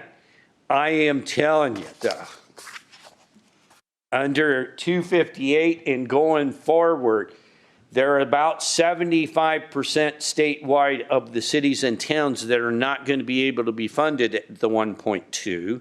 So they're going to probably make them 1.5 out by taking, giving them some of your, 1.2.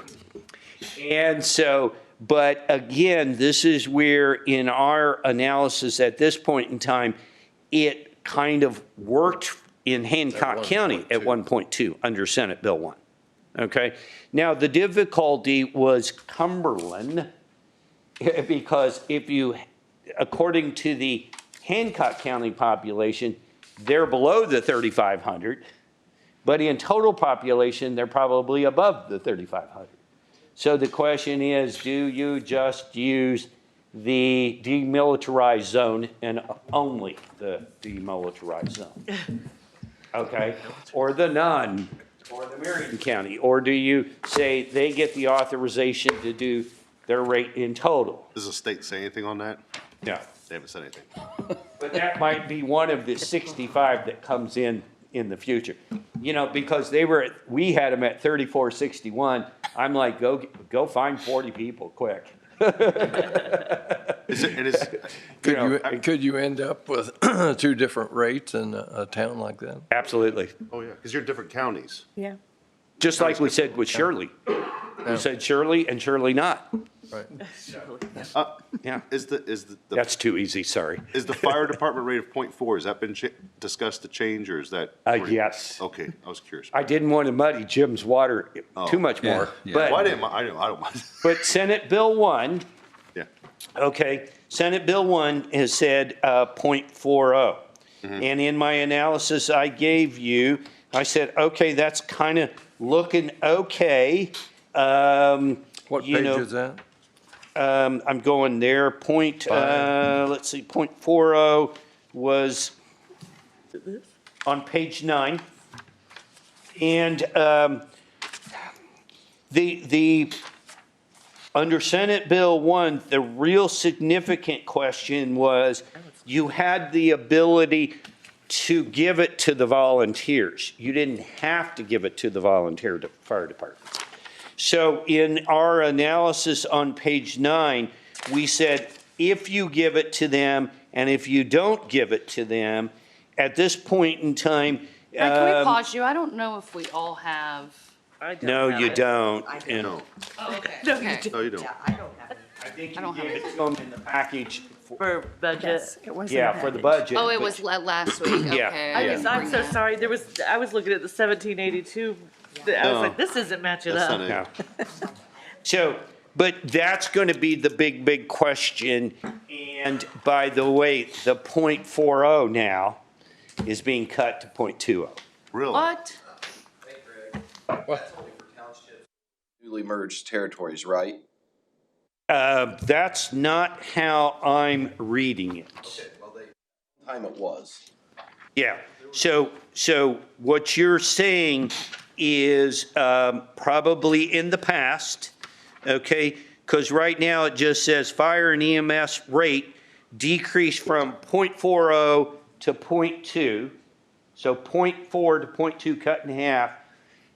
Maybe there's a sentence in the dark, deep, whatever, abyss that says only for new. But at this point in time, Originally, when this paper was generated from Senate Bill 1, they talked about any newly formed territories would get a cap rate of 0.40. well, there was actually two caps. Okay. There was a property tax cap of 0.40, not to be confused with the LIT cap of 0.40. Two caps. You're talking about relative to territory or lit? Lit. I'm talking about now. Okay. Property tax cap of 0.40, I believe, is still correct for any newly formed territories or whatever. I haven't heard anything on that. Okay. But the lit is, like I just read it, fire and EMS decreased from 0.40 under lit to 0.20 under lit. We're wondering what happened there to you guys. Can I speak for just a minute? Well, it's up to the boss. if you- but yeah. We don't have much time, but yeah, come on up, 1 minute. Radar real quick for Sugar Creek Township, and Chief Wills can get for Hancock County, or Buck Creek if he needs to. If Sugar Creek Township loses our lit distribution, we lose $2.3 million. That is over a quarter of our budget. I would not be able to retain the firefighters I currently have. It would destroy us. Just to put that on your folks' You're radar, probably because one I of- know you are concerned as we are, Yeah. but that's what the raw numbers equal. You're probably one of 50, it's going to tell the state the same thing. Exactly, yes. Yeah. I'm going to legislative day with Indiana Yeah, Fire okay. Chiefs Association to speak on that Yeah. very same thing. It is disastrous. Take a fire hose over there and wash all those people down. But I feel like it's my job to make sure Hose you them guys are down. well aware of that and where that puts us. Yeah. I mean, which, yes, it would affect Sugar Creek Township, but as I've spoke to before, it affects mutual aid, it affects what we can do. It, as you said, demilitarizes Hancock County. Yeah. It will drastically affect the citizens of Hancock County as a whole. So when you go down Thank you. there, my suggestion is keep your .40 cap on newly formed property tax What it means is. that- territories separate What it means from is the raise lit taxes. discussion, right? Thank you. Don't confuse them. Yep, thank you. Because That's they'll what be it's going to mean. Sure. And so that's, so Jim, under SB 1, Hancock County was looking good. Including the volunteers. Well, because we were getting kind of close. We were, we were funding their, they were Buck Creek and, let's see, you're with Sugar Creek. We had you at 3.7. If so that would be good under the .40. We were funding, and we were, even if we included the volunteers, it was 3.2. So it moved at maybe 500,000 based upon our estimate, but that was still over and above. And so everything was kind of looking good. I'm thinking here in Hancock County, the dominoes were kind of lining up pretty good. Okay? And so when we create SB2 to come to a theater near you, in March, we're going to highly label this SB1, and we'll get a new version called SB2 or Senate Bill 238. Okay? But, Okay. so. Well, I just wanted to get the conversation for the, other than our stuff, the fire and. Right. And you've gone through that, so. Yeah. That's good. And, I have two things I want to ask you before you. okay, I'll pause. At a higher level, it's only January and we're already getting requests for new employees in multiple places. Here in Hancock County. In government, in Hancock County government. Okay. And we tend to go ahead and, we're usually heard this needs to happen now, it's already too late. And I'm a little worried about all these unknowns and making decisions like that in the next 6 months, call it. I mean, I know we'll know sooner than that about the legislature, but would you tell us that we should not be making any major decisions or adding new employees till we know exactly how this pencils out, or? Absolutely. Because, Keely, remember, in 26, we got to fund two things, our wages and our 27 pays. I had Tippecanoe County throw out the 27 pay because they couldn't afford it. Okay, and they went 2%, but they have $1 million budget. So, yes, I think what we've always said, and please correct me if I'm wrong, that we have to fund health insurance and salary first. And as I said yesterday, they have to really fall in line together, right? Because if health insurance goes up 10%, we can't really afford to give a 5% increase in pay. But if we're assuming that the county absorbs all the 10%. Now, if you assume you pass on to that to the department heads, part of that 10% increase, then you at least need to probably offset that in the payroll side. But I've got some smaller counties, they're throwing out their salary studies. They're not doing them. Shelby County can't afford to fund to the salary studies because the salary studies are saying, you need to increase $15,000. Well, thanks, but we can't do it, you know. And so salary studies don't mean a lot. So that's priority number one. My assumption is bringing in new people would be a lower priority than one. My other thing was back when we were doing budgets. Is that correct generally? I mean, I think we have a consensus, right? Yeah, because I mean, they'll be done at the end of February, so we could look at it again in March. Yeah. The other thing was, I think when we did the 26 budget, which is, 6 months ago now, in the sustainability, if my memory serves me right, I thought we were projecting 4% interest revenue, and we're already below that. So another thing is when we approved the budget, I think we assumed a higher interest rate than we're already at as of January 1st because of all the cuts that happened in the second half of last year. Well, in the sustainability, we cut the interest income revenue. I thought we cut it to 4%, but I could be wrong. That's why I wanted to ask Well, about it. you may have, the percentage wise, let me put it this way. We cut the total dollars. Okay, so the interest rate, as someone said earlier, is going down. Pot of money did go up a little bit for 12/31/2025, but overall, we cut the total dollars.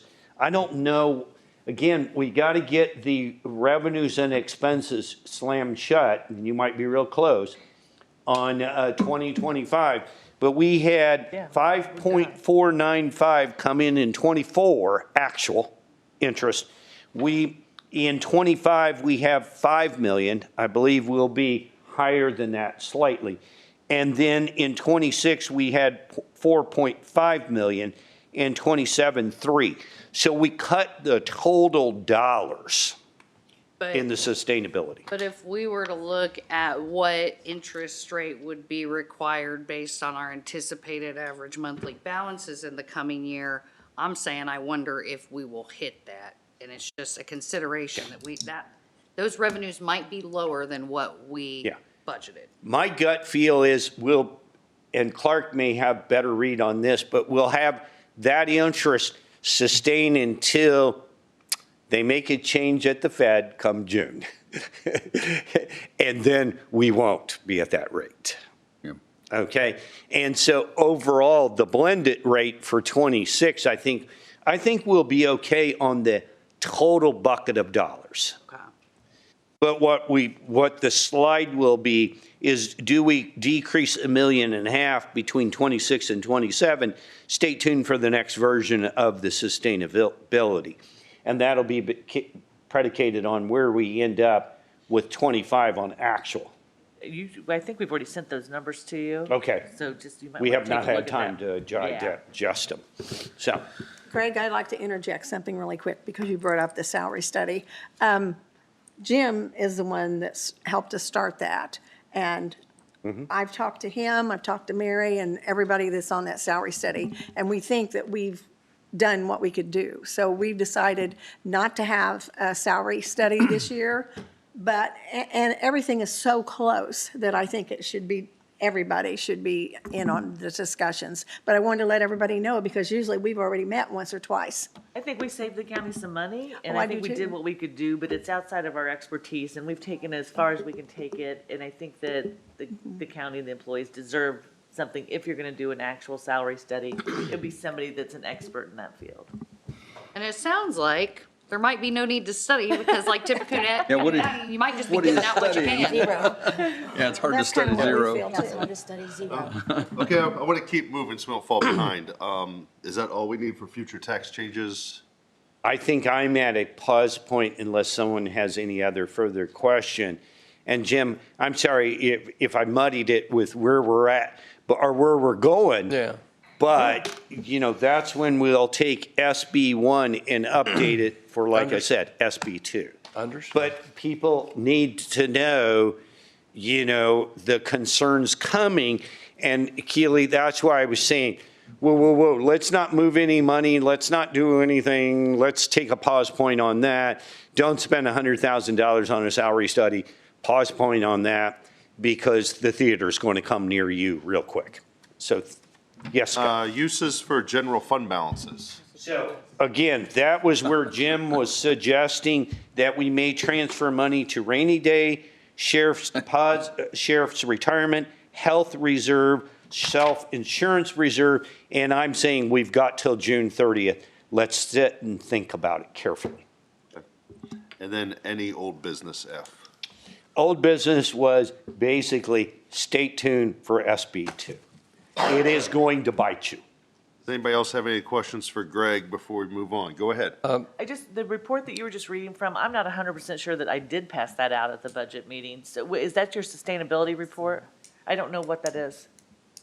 Well, the one that I was reading on just now from transfers? For the state, no, for the tax changes, future tax changes. This right here? Well, this was SB1 that we started in October discussing. Oh, October, okay. November. Okay. But this is the one that Clark should get. Okay, yeah. And this is the one that's been, we did number one last month in December. We did part of it in November, we did part of it in December, and Jim wanted me to do follow-up. I just wanted to make sure that I had that to make sure I could get that out. Yeah, one last question. Excess levy appeal, where does that stand? So they highly likely they're going to come back. They're coming back, and you'll get the right in 26 to appeal. So. Did we get our appeal? No, 25. no. Okay. Yeah, We so didn't get that. we made up our past, and that's it. The money we gave back, that's all we got back. Okay. Oh, the money we gave back the prior year that we didn't take. Yes. Which was like 200-some-thousand, if I Yeah, remember right. 200 to 300, and that's why our levy went up over 800 in total. But but we had asked for. Right, nothing in excess of that, so. Okay. Mary had And under current. a great point. Under the future, it looks like excess levies might be possible, and it looks like we might get a growth quotient of 4%. Okay. So. Okay. When we're hearing him say, yeah, money's going to be tight. Mary had a great point. My opinion is we really don't need to be throwing money at efficiency studies and things like that we talked about the last meeting that aren't designed to save us money, like the prosecutor's efficiency study in that. So, because that's not designed to save us dollars, that's going to be designed to add dollars. I look upon it as maybe efficiencies. Yeah. When he wants to add 3 or 4 more people, then I'll tell you that. That may be, but unless in past studies, what we've found is that sometimes people are not communicating, and you don't find out that things get put in a rut, and unless you get in and do some plowing, you don't find out about inefficiencies. So it'd be more, from my view, as an efficiency study than it is. Well, Jim and I aren't going to agree on everything today. It's just not going to happen. You took away his star, huh? No, I didn't take away his star. He did good earlier, but today, it's not going to be 100% today. And that was left with going back to the commissioners, asking if they recommended it, that study, or? He's going to do an RFQ. He's going to do an RFQ. And we're going to get to all review And then it. we're gonna You'll look have at the it. RFQ in Yeah. the next few days to look We're at. spending money to create. Oh, it's already, what? Seriously. Any other questions for me? I don't. And just make sure. Amanda's going to give a presentation, Yes, correct? I don't think she's here yet. Yeah, at 11 o'clock she's supposed to. As I told Jim, that'll be critical as we move forward in the 27 budget. What will? Amanda's study. Yeah, right. And how we may want to propose that to the state, to fund. So, Excess levy based on that, right? Yes, or just outright a special levy. Okay. for it. Okay. You know, because this is unique if you want to fund it going forward. Right. And we're going to run, you know, we're going to be running out of money. Yeah, absolutely. So, There's no other questions. I've had a request for a short break. Is that good with everybody? All right, we'll reconvene about 10:30, okay? Thank you. 6 minutes.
Salary study.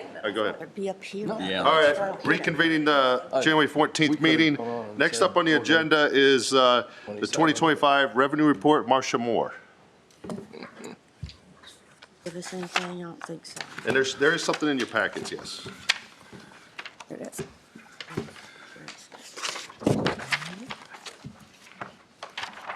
Ladies and gentlemen, I did email the auditor a copy of this report so that you would have it in your email.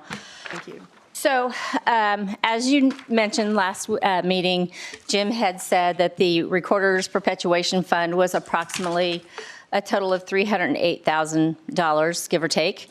That amount of money sounds significant, but yet it's not. I wanted to let you just kind of a little background, especially for Clark's benefit. The Perpetuation Fund is what runs the Recorder's office.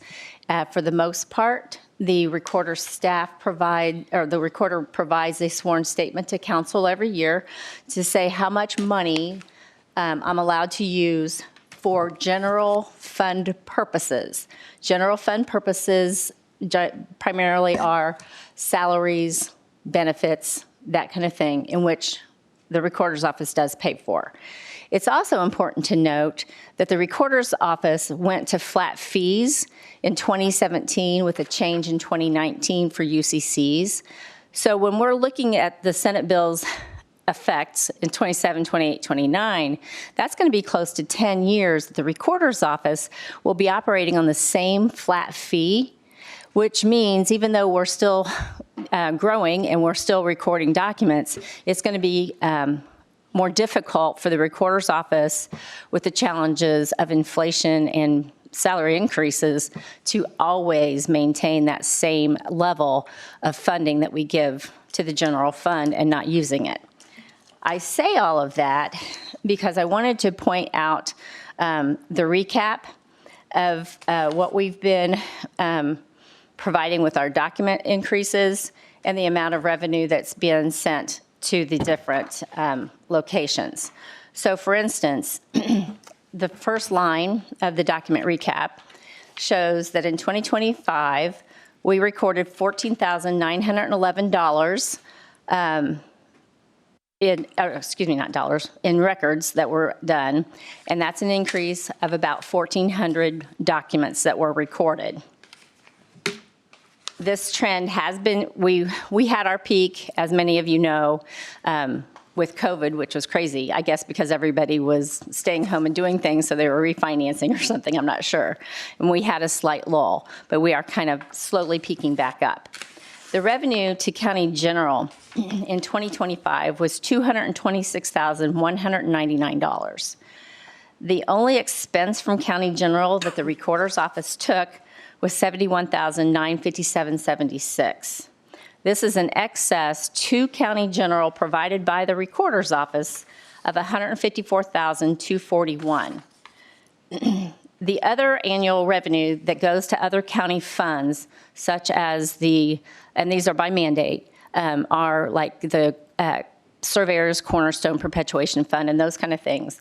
That total was $103,404. Those went to other county funds. The amount mandated by statute that goes to the state was $10,777,000. So I just wanted to kind of point out that the Recorder's office is still able to maintain our staff, and we are still, because we are fully digitized and most everything comes in electronically, we are still working efficiently and able to support our office, basically. Now, we did have to come to the commissioners and let the commissioners know that we were not going to be able to support the full increase on the county health insurance benefits. And so the commissioners had taken up the last, I think it was $10,000. Debbie, I forgot to ask you that yesterday, but roughly the last month, the commissioners took our insurance because by statute, the Recorder's office cannot go over the amount of that sworn statement. And our sworn statement was for $300,000 that we could use for our staff and general fund purposes. So Are there any questions? No, but we might state that, because, there's some departments that can raise certain rates, like costs for things, but with you, No. The state sets how much the recordings are. those fees are set. You have no control over that. So some people might say, well, increase it $1 or $2, it'll bring more, but you can't do that. No. And neither can we, and neither can the commissioners. Right, and that's why I wanted to just point out that the last time it was revisited was in 2017. The Recorders Association is aware of that. They are kind of watching the Senate bills to see how this affects, in general, everybody, because it is more of a user fee and not particularly a tax, because you're getting charged a fee to record. So I know that in the Recorders Association, the discussion is thinking of, when is going to be a good time to maybe revisit with legislators the ability to either put this on some kind of a cost of living type increase or increase the fee for recording, period. I don't know. It's not going to happen this year. I can tell you that because we've already set in process what we're working with the Senate and the House on for the legislation that recorders need passed. So that's not in this discussion this year, but hopefully it will be in the next couple of years. Well, from what you know, do you think the Recorder's Perpetuation Fund, as we know it here, will continue to pay for your staff for the next maybe 5 years? I have looked at that. Of course, I don't know what inflation's going to be or all of those things. Right. But at this point, we are fairly solvent, and I feel comfortable with saying that for the next 2 to 4 years. Okay. But it does depend on how, granted, right now, the county is still growing quickly, and that's what often generates the documents that we record are the number of mortgages, the number of deeds that are coming in. So I would say in that regard, as long as we are continuing to grow with homeowners, then we're going to be, all right. But we do have to be very cautious, obviously, about that money, because even though it looks like a lot, it's really not when you're talking staff. And to be honest, our department is so small that we really cannot cut staff because there's only 3 people that are employed. There's myself and 3 others. And the reason that's important to keep that level is because I'm often called away at meetings or this or that. So like that leaves 3 in the actual office. And so, for instance, today I have an employee who's out sick, so there's only 2 up there right now while I'm out away at a meeting.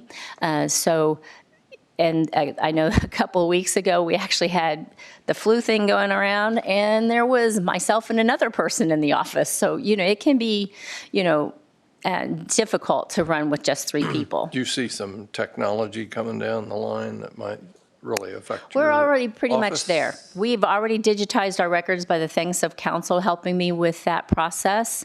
And since we do electronic filing of most of our documents, I feel like we're already as efficient in that capacity that we can be.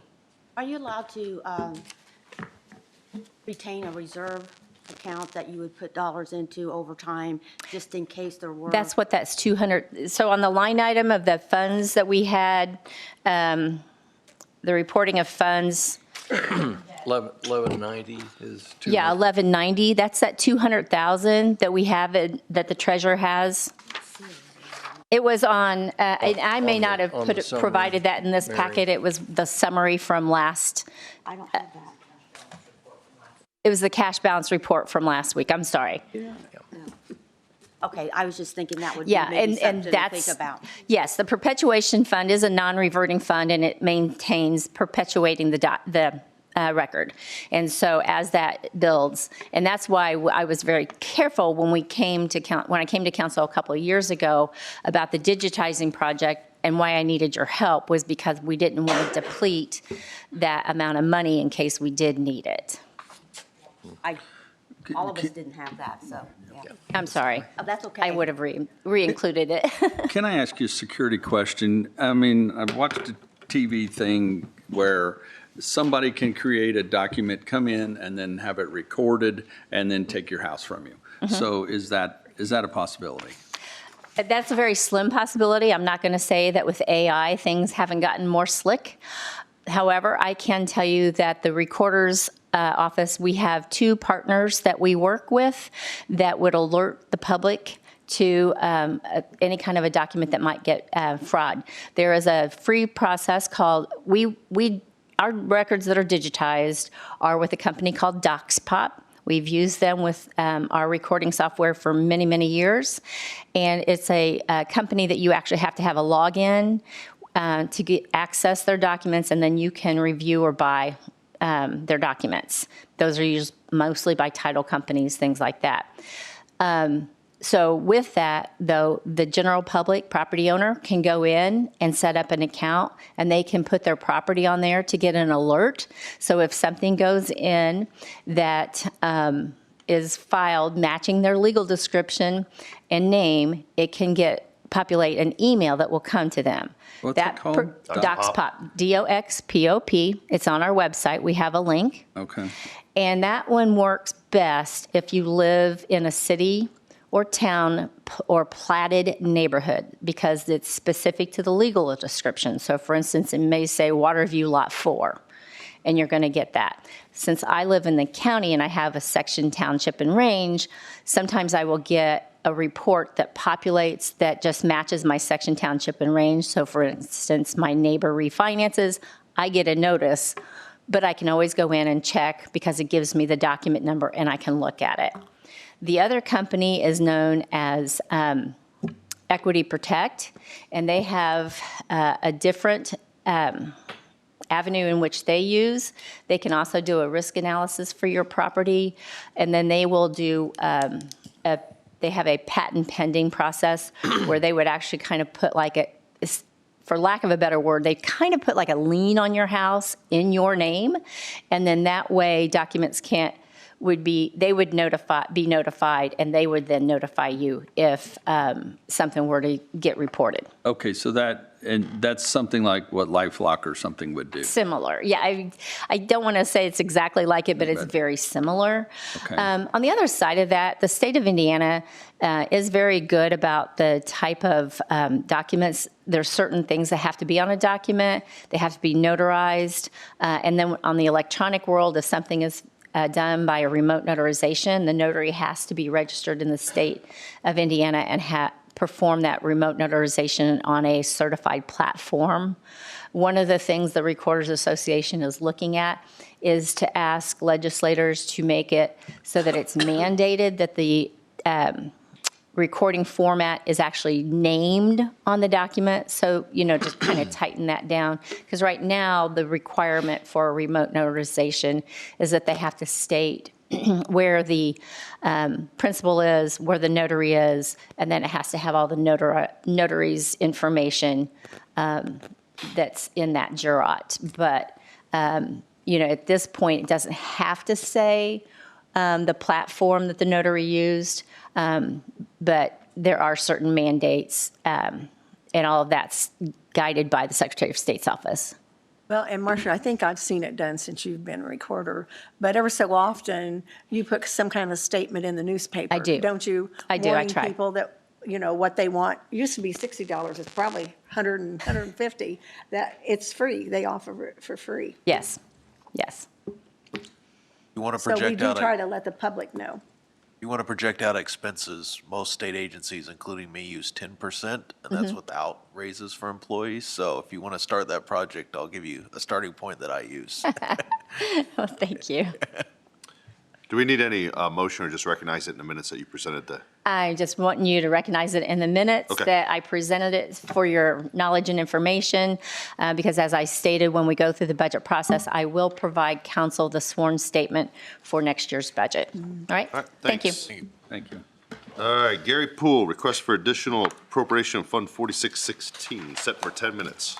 I'll be quick. I have a few things actually, but I know it's getting near. So we have obviously the letter that the auditor and Greg got.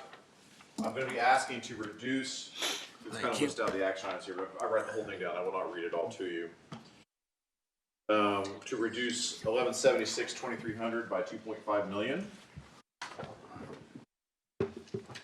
There's a plan here. We're going to still do all the bridges and all the roads and amplify.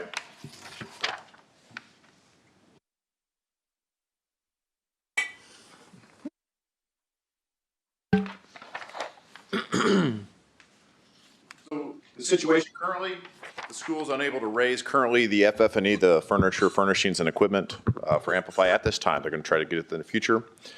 DLGF is requiring a $2.5 million reduction in 1176 to meet the memo that they sent to us that Deborah will be responding to this afternoon with Greg.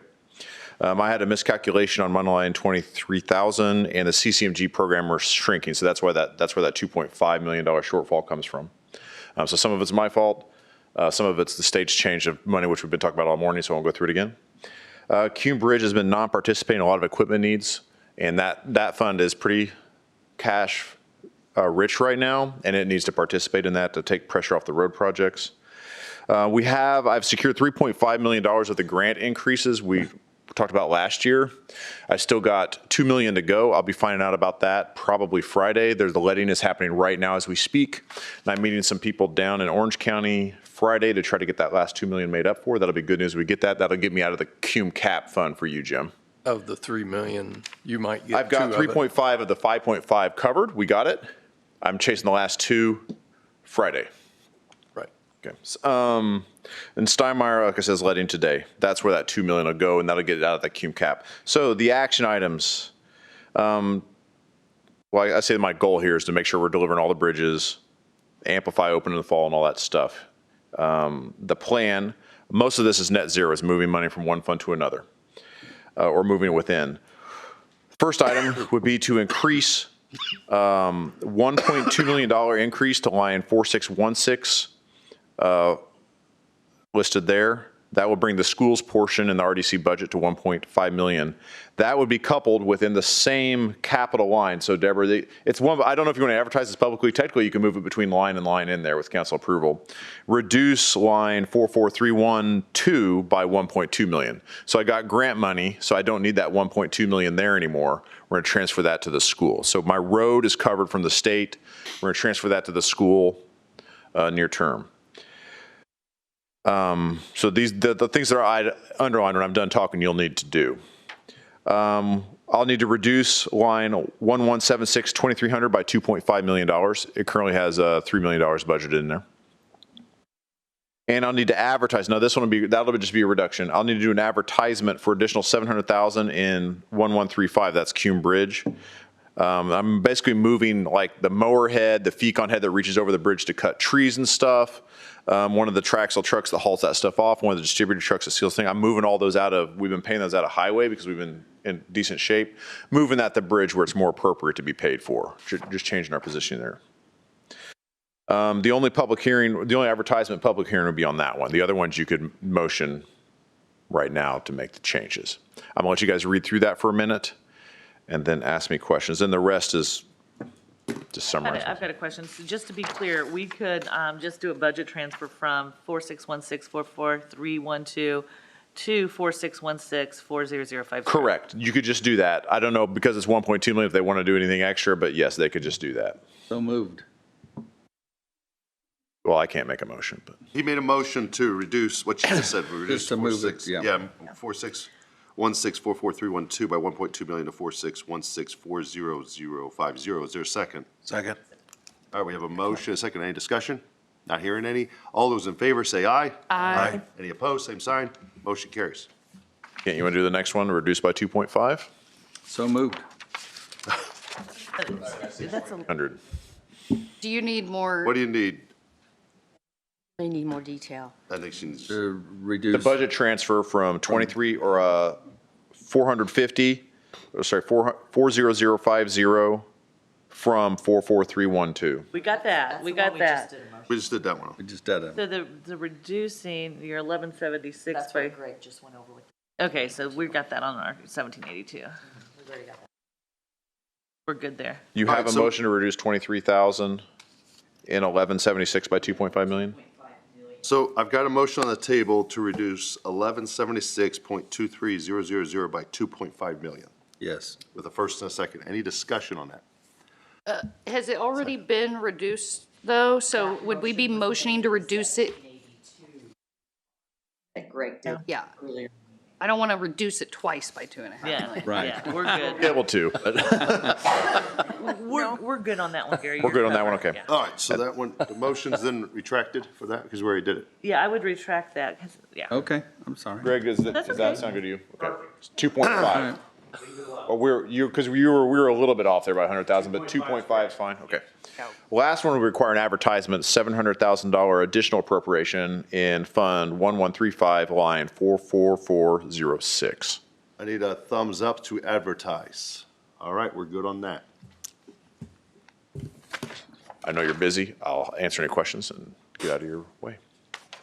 Thank you. Have a great day. What is the possibility of the 3 million that we put in economic development for the Steinmeier project? That's what I'm talking that- about. I'm hoping to reduce that to 1 million. I'm going, if you want to hear the story behind it, I'm talking to the guy that's going to help make that decision and the gal. We're going to go chucker hunting this Friday. So maybe I'll be in a shallow grave somewhere in Orange County. Maybe they will be, or maybe we'll just get a transfer of stuff. So good luck with that. I'm going to try to sell the county, make sure they understand that we have other projects that could really use that funding, and tell the state, as always, that we appreciate their partnership. And I hope to have enough charisma to get that done. So I have faith. Need somebody to go chucker hunting. Orange County. Let me know. It's a chucker. just It's a bird. It's a good place. just north of Paoli. That's where I'll be if it doesn't work out. You go to Super Little Burger in skiing Paoli. down there. Super bird. All right, let's keep this moving. We got a lot on the action items still, too. So we have one last agenda item. Amanda Everidge, future mental health investment.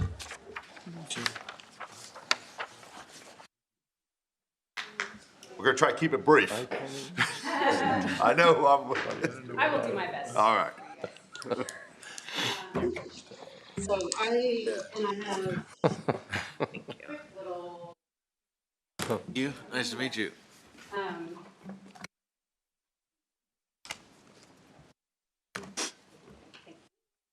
Thank you, Amanda.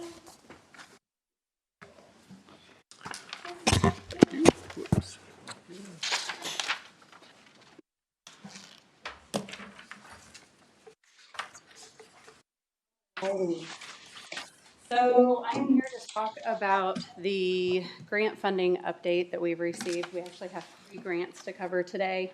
I want to talk a little bit just for Clark and to kind of go over, and I always like to do a quick little recap before I get in.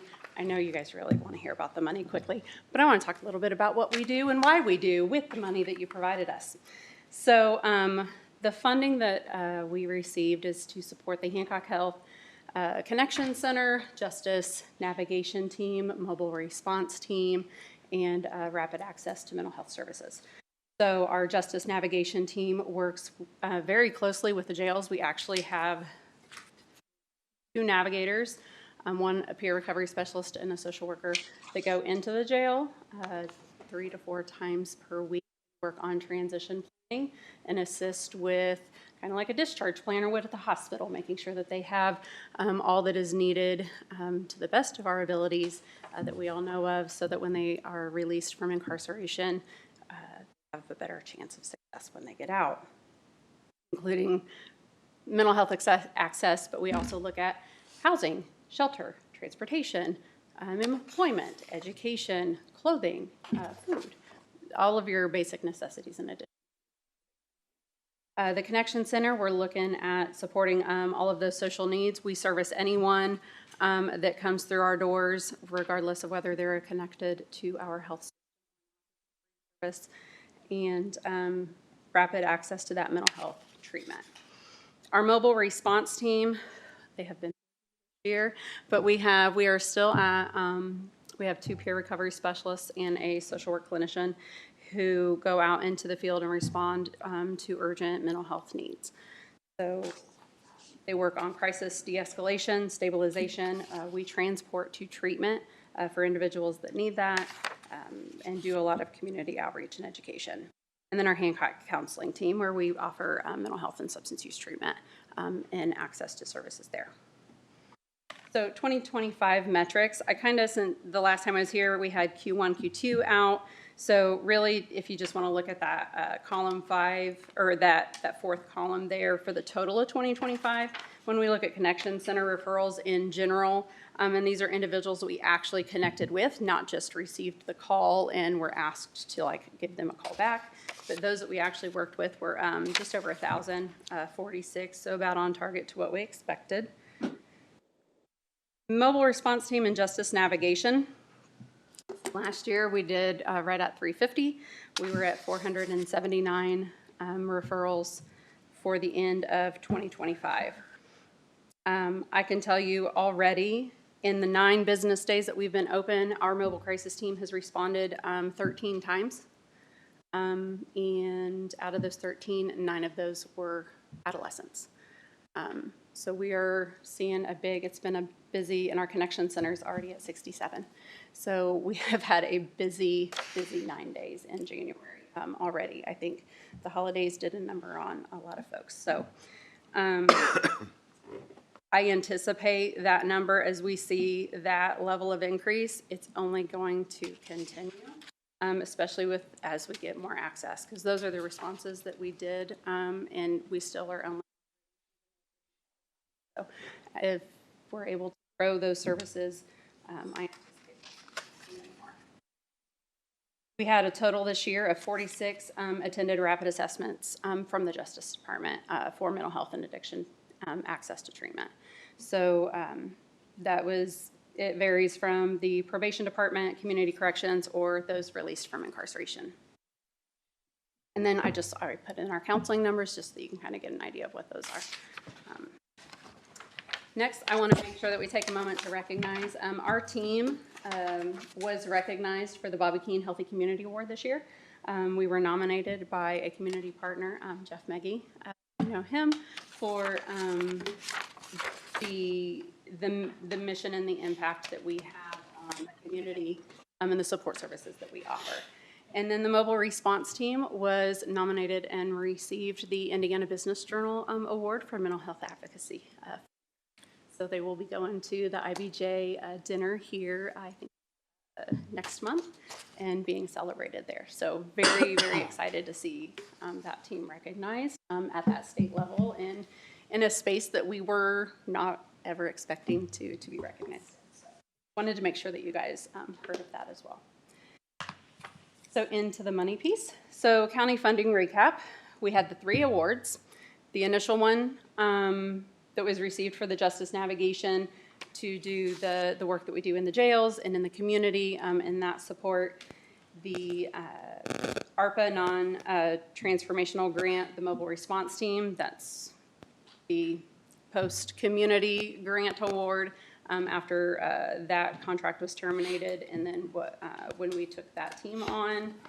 And the ARPA and opioid unrestricted for the renovation of the building that we're in, so that we can really continue to expand and make sure that we're there to have access to care for those that need it.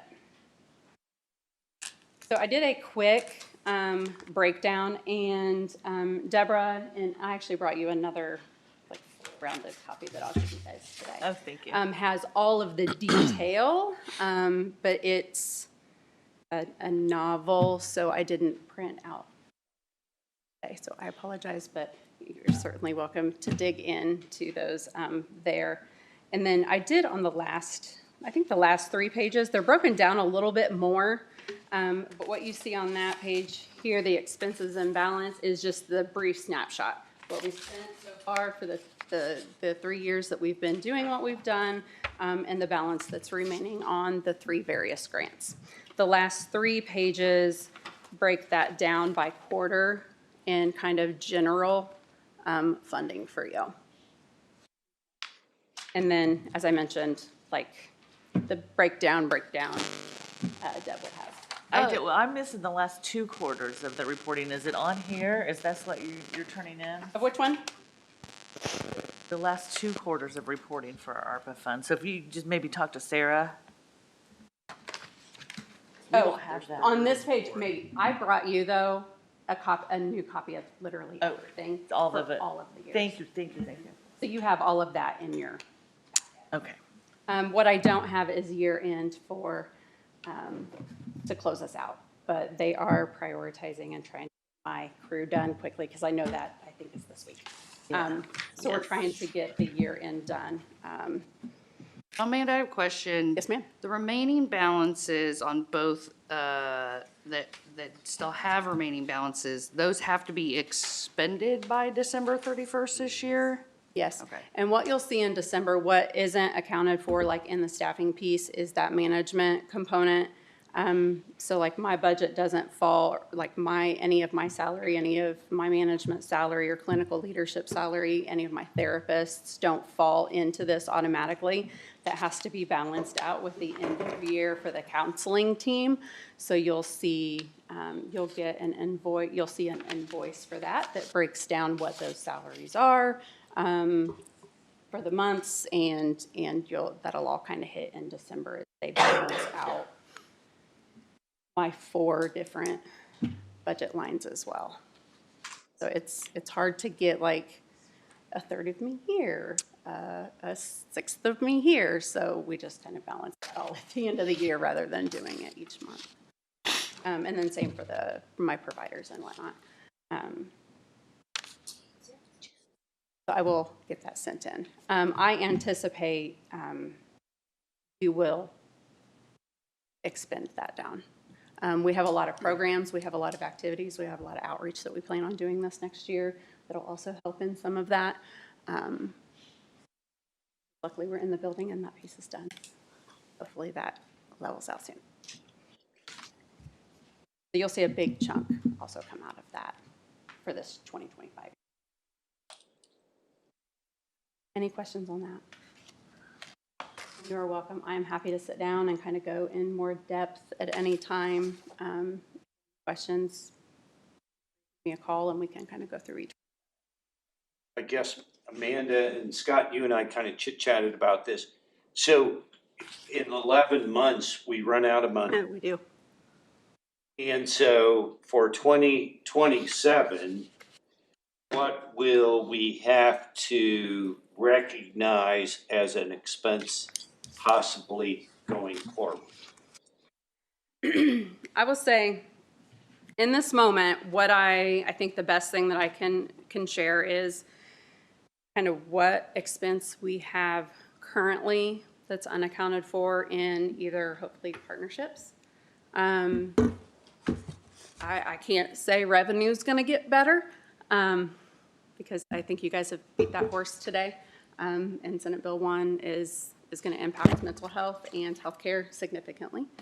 But when we look at in overall, for the Connection Center team, if you take out the counseling component and that access to the nurse practitioners, the doctors, and all the therapists and that rapid piece, the connection, the navigation support, the mobile crisis teams, we are looking at around probably $800,000 to $1 million all in on expenses. Our endowment payout at the hospital is slowly growing, but we receive, so it's significant, and all of those services are non-billable as of now. We're working to try to come up with some partnerships, like with Aspire Indiana Health, who has the CMHC. We look at partnering in as the designated care organization for mobile response team and truly expand that mobile crisis. We could see a significant reduction in cost there if they receive the designation that we're waiting on from them. So I heard $1 million. For that team. And then we see, when we look at the counseling side, I will say we've seen a significant improvement in kind of our efficiency. We still are at around probably close to $750 on the salaries expenses that come out of that covered. Deb, did you get everything you needed for I the, think you've got our I got a two packet for you. quarters. Yes, I think we're you good. got everything? You said the million is for just the response team? Mobile Response Connection Center. So the education, the responses in the community, the stuff we do in the schools, kind of all of that piece that's not mental health, doing the therapy and the med management. And the navigators, are they part All of of the navigators are part of that million. Okay, so that's all the navigators and the mobile response team. Yep, so that's our three mobile response team members currently, and I have four navigators, 4 other additional navigators. I mean, what I was always worried about a few years ago when we implemented all these things, and I'm sure I'm on the record then saying that if we didn't find grant funding, this was startup money, and particularly the community mobile response team, I was worried about after ARPA, there being enough money to fund that. It looks like we're averaging 3 responses a month. How much of the million is community? Is it 3 for mobile response? Yes. And I think it varies. I mean, Is that what CISM is? no, so CISM itself is where so the critical incident stress management response. That is a service that we offer to the community first responders. So if there's a traumatic event, an accident, a death, a line of duty death, Okay. where we respond out and do therapeutic debriefings. Okay, that's not what you're calling, what we're calling mobile response Nope. then. Those are not those. No, So how that's many? in that MRT/justice line. I added. The responses are built in with the MRT Justice Navigation number. Let me look at what you're looking at. I've just been real curious about how many, I've heard people say it's important, the mobile response. But I know, if that costs $1 million a year and we're only using it so much, not that we don't want to fund it, but maybe finding more efficiency to. Yes, so our mobile response and the 2 navigators that go in the jail is 479 responses. 2 navigators?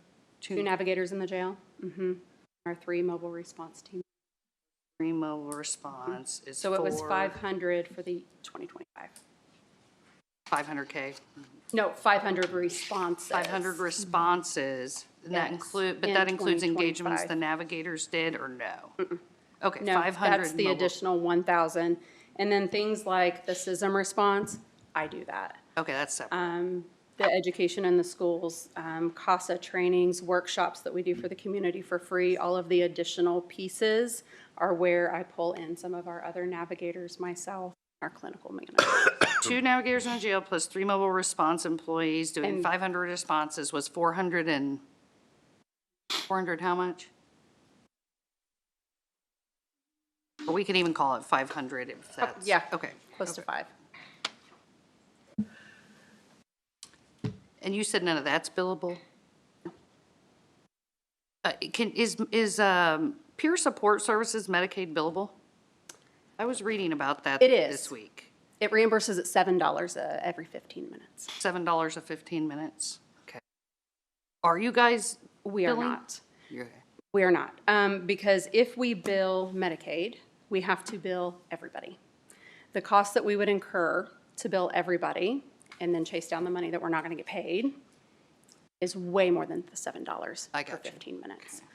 And we don't want someone who's not Medicaid, who needs peer recovery support, to not come to us because we're billing $23 every 15 minutes. So none of these are, none of these things are, Nothing you're not we- billing anyone or Medicaid for any of it? Okay, good to know. So, I want to address the elephant in the room because, for Clark's sake, the money, the $5 million that came for this, we didn't ask for that. The Biden give everybody, I call them Biden bucks, give everybody money. We had to spend it on something, but you could only spend it on certain things. So, the county decided that the mental health for that $5 million is the best way to spend that money. And we helped some people. It was never designed to go on. It was an unfunded scenario. It was never in our budget before. We don't have extra money for it. Now, maybe there's ways to fund some of it through grants. Maybe there's some partners. Maybe there's some other things. We can keep parts of it going. But it's going to have to, you know, and I don't know if it's like everything else the county does. We don't get any participation from the other cities and towns. We don't get any help from anybody else. I don't know if Greenfield's willing to help with it or Fortville's willing to help with it and stuff. I'm sure people that we helped through this $5 million came from some of those other towns instead of just the unincorporated areas. But the challenge is going to be after the money runs out and SB1 hits and all these things. So just to be aware, I had to vote at some point to give the $5 million, okay, which I did, but I never in my own mind knew that it was a program that was going to be 100% funded from here on out. And that's just the nature. Federal government has a way of doing that to you, give you money to start something up and then cut you off, and then expect you to raise taxes in order to fulfill it. And that's been a conversation we have literally every time I come here, right? Because I've been having this conversation with Steve Long when we took on the onus of being that partner. The last thing I want to do is to look at a team that I know is needed in our community and say, we're closing our doors December 31st. So one thing to point out is But it's a the possibility. original contract calls for a partner to work on sustainability. And finding, because that was anticipated that was going to be a problem, the very issue you just raised. And I don't know where we're at on that. So we need $700,000, I think. Yeah, I will, and I mention that every time I come in too. Right now, all of the grants that are available through DMHA and SAMHSA are not available to Hancock Health. We are not a CMHC. We are not a rural health community. We are not able to be 988 designated without a CMHC partner, and they would have to be willing to sign a contract and say, we will give you our portion of the funding to do that. So right now, grant-wise, there are not grants that will sustain this program. I will continue to search. It's not that I'm like, county will just pay for it. I am not in the business of trying to build a program and Are the navigators? do what we do to not sustain the navigators that are in the jail, I'm a little unclear. Yeah. Did the jail have its own navigators and then Hancock Health have navigators in the jail also? They do. Okay. So Brad has 3. Okay. They have 3 in the jail that do various roles. Yeah. What the navigators and the team that I have that support justice do on the outside, well, I say outside, but it's not. I have 2 of my 3 that are justice solely, spend a majority of their time in the jail, meeting with individuals, talking about what their treatment needs are, working on making sure they have all the things that they have when they get out, and then we're working with them once they're out as well. And maintaining that service. It's not just, oh, well, here's the list of all the things you can do, and then good luck when you get out. We, in the last 3 weeks, have had 4 individuals who were released from incarceration unexpectedly that didn't have a plan, that hadn't been able to meet with either our navigators or the jail navigators, were dropped off at our door. And we stop and we figure out what we can do. So we work extremely closely together. I don't think we duplicate services in any way. And it takes probably what we have and a whole lot more if we were to want to see literally everybody that's incarcerated. I think we're only able to touch a fraction. And some of that's some other constraints. My team can't just walk up into a pod willing, nilly. We have to be escorted. We meet with individuals in the room. We don't have free reign to the jail. So we do what we can. And is the mobile response team being called out by uniform, whether it's sheriff or city police. Is that mainly what they're doing or what? Yes, I will say right now, what we've seen probably the last 6 months, more so since, because we started working with kids this year, this school year. We respond a lot to the schools. We respond a lot to SRO requests, and then out with law enforcement. A few DCS. Those are the majority of our calls for public crisis. It's either law enforcement, school, or a DCS. We get some self-referrals where they've either worked with us before or they've worked with the navigators. They've been in our space, so they have our card and they can call as well, but a majority of that's emergency responders. Within that space, that's interesting but not surprising that you're responding to a lot of youth, I think, because just emotionally and hormonally. But is there a certain age range that you're honing in on? Are we talking everything from young elementary through high school, or is it mostly high school? In the or- last 6 months, we have responded to one that just turned 6, all the way through the end, high school. So it's a wide We range. see, we see a lot of middle school, intermediate school aged. I think just Monday and Tuesday, we had 4 school responses. One was an elementary, one was a high school student that didn't make it to school yet, so we responded at her home, but if we got the call from the school. Well, unfortunately, this is the nature of grants. They usually are, we have them and then they're gone. Yep. And I do want to say, Amanda, I have always appreciated your integrity and your honesty. You never have come in and tried to paint a picture that wasn't really there. And we have that happen occasionally. People reassure us that, the money isn't going to go away, and then, those of us who have been here a long time, we know better than that. But I really appreciate that you've never portrayed anything that wasn't true. No, absolutely. And I, my hope when we did this was that, we would be able to find funding, or we would be able to find our way into a space where it would be billable, or the hospital would say, you know what, it's all right, we got this. But Steve's also been very clear, just as you guys have from the beginning, that like, hey, we can't take all of this on. So we've been blessed that we've had a team that has stuck it out and done the work, not knowing what to expect. Yes. Is there a possibility, because I didn't even know that peer recovery, if you were a certified, whether they call it a peer support professional, the $7 per 15 minutes, is there any amount of this where, yes, you would bill everyone who receives that service and the cost could be brought down?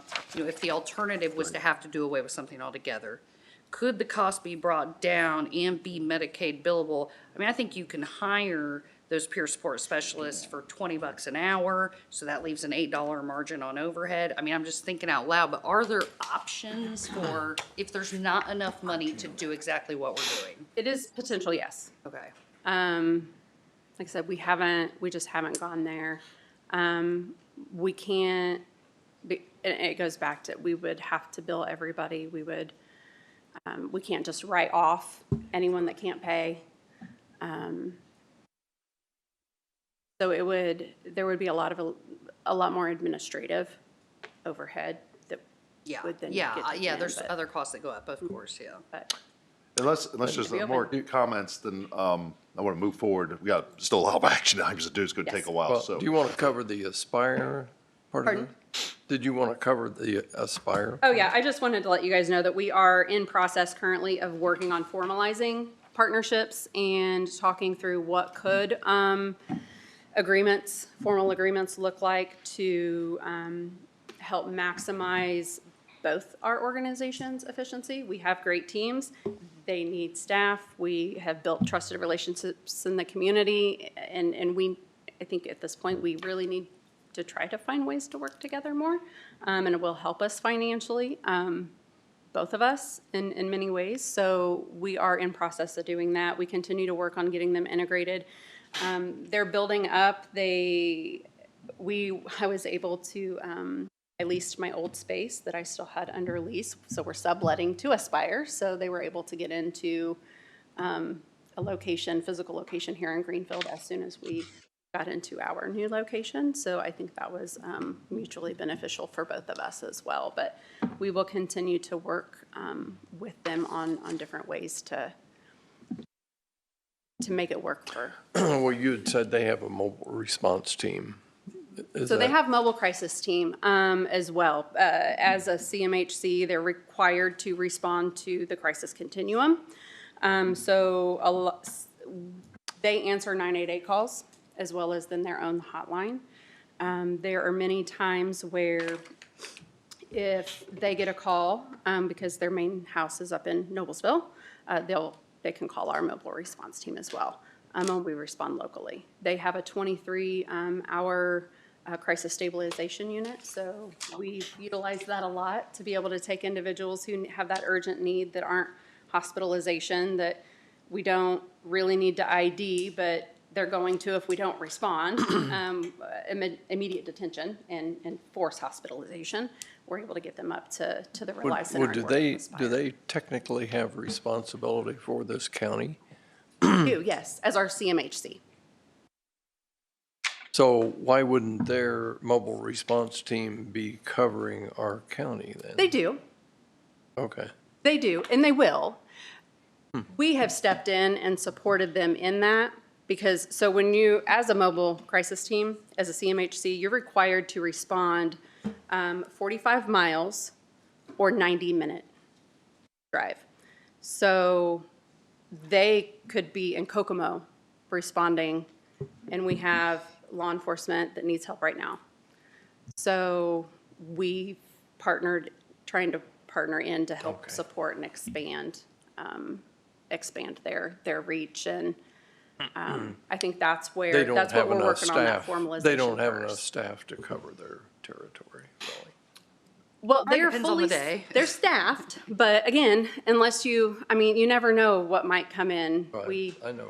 Yeah. If you're in Kokomo and you get a call in Shelbyville, because their range is so broad, even if they had 3 staff, they still may not cover it. We could have 20 staff, and there might be a moment, right, when something really bad happens because we don't have enough people to be there. So I think they do a great job, and they're very supportive. They've been working with us on, we see about 150 people a month in our counseling office that we can't get in for treatment. So we've been able to get people virtually to their Noblesville location while they're building up here. But I think there's opportunity to support both spaces for that crisis piece, or both organizations.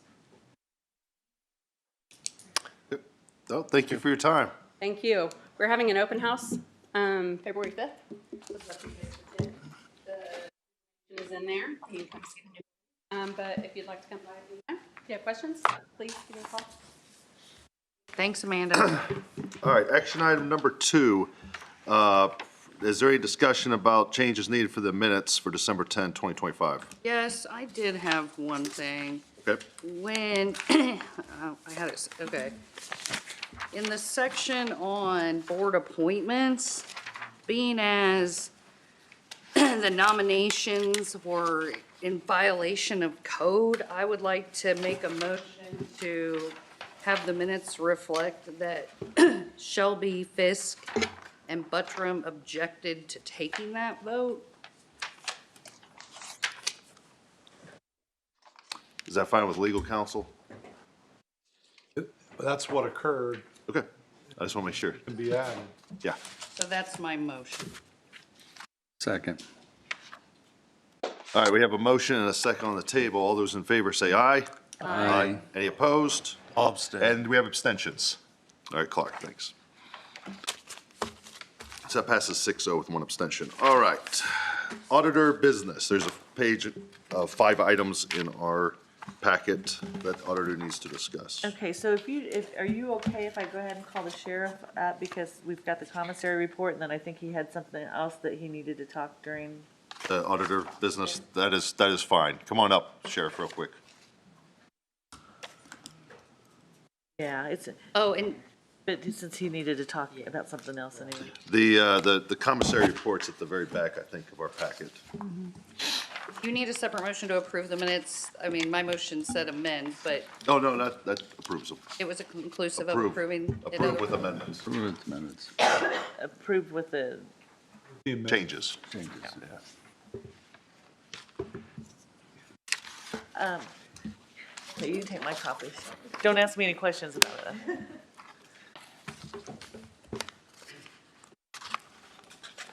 Morning, or afternoon, or whatever it is now. Still morning. It's still morning. And so I came to you in December with the commissary report from October.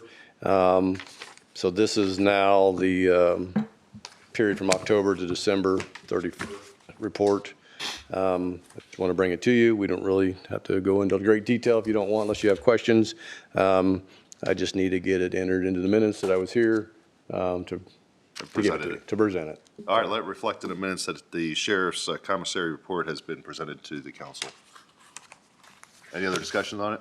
Okay, Sheriff, do you have an item you wanted, that we were supposed to discuss that we talked about last meeting? Yeah, and Jim mentioned it earlier when we talked about the bond. I come in last Wednesday and we talked about the cars and the cost associated to that and then going into the 2026 bond.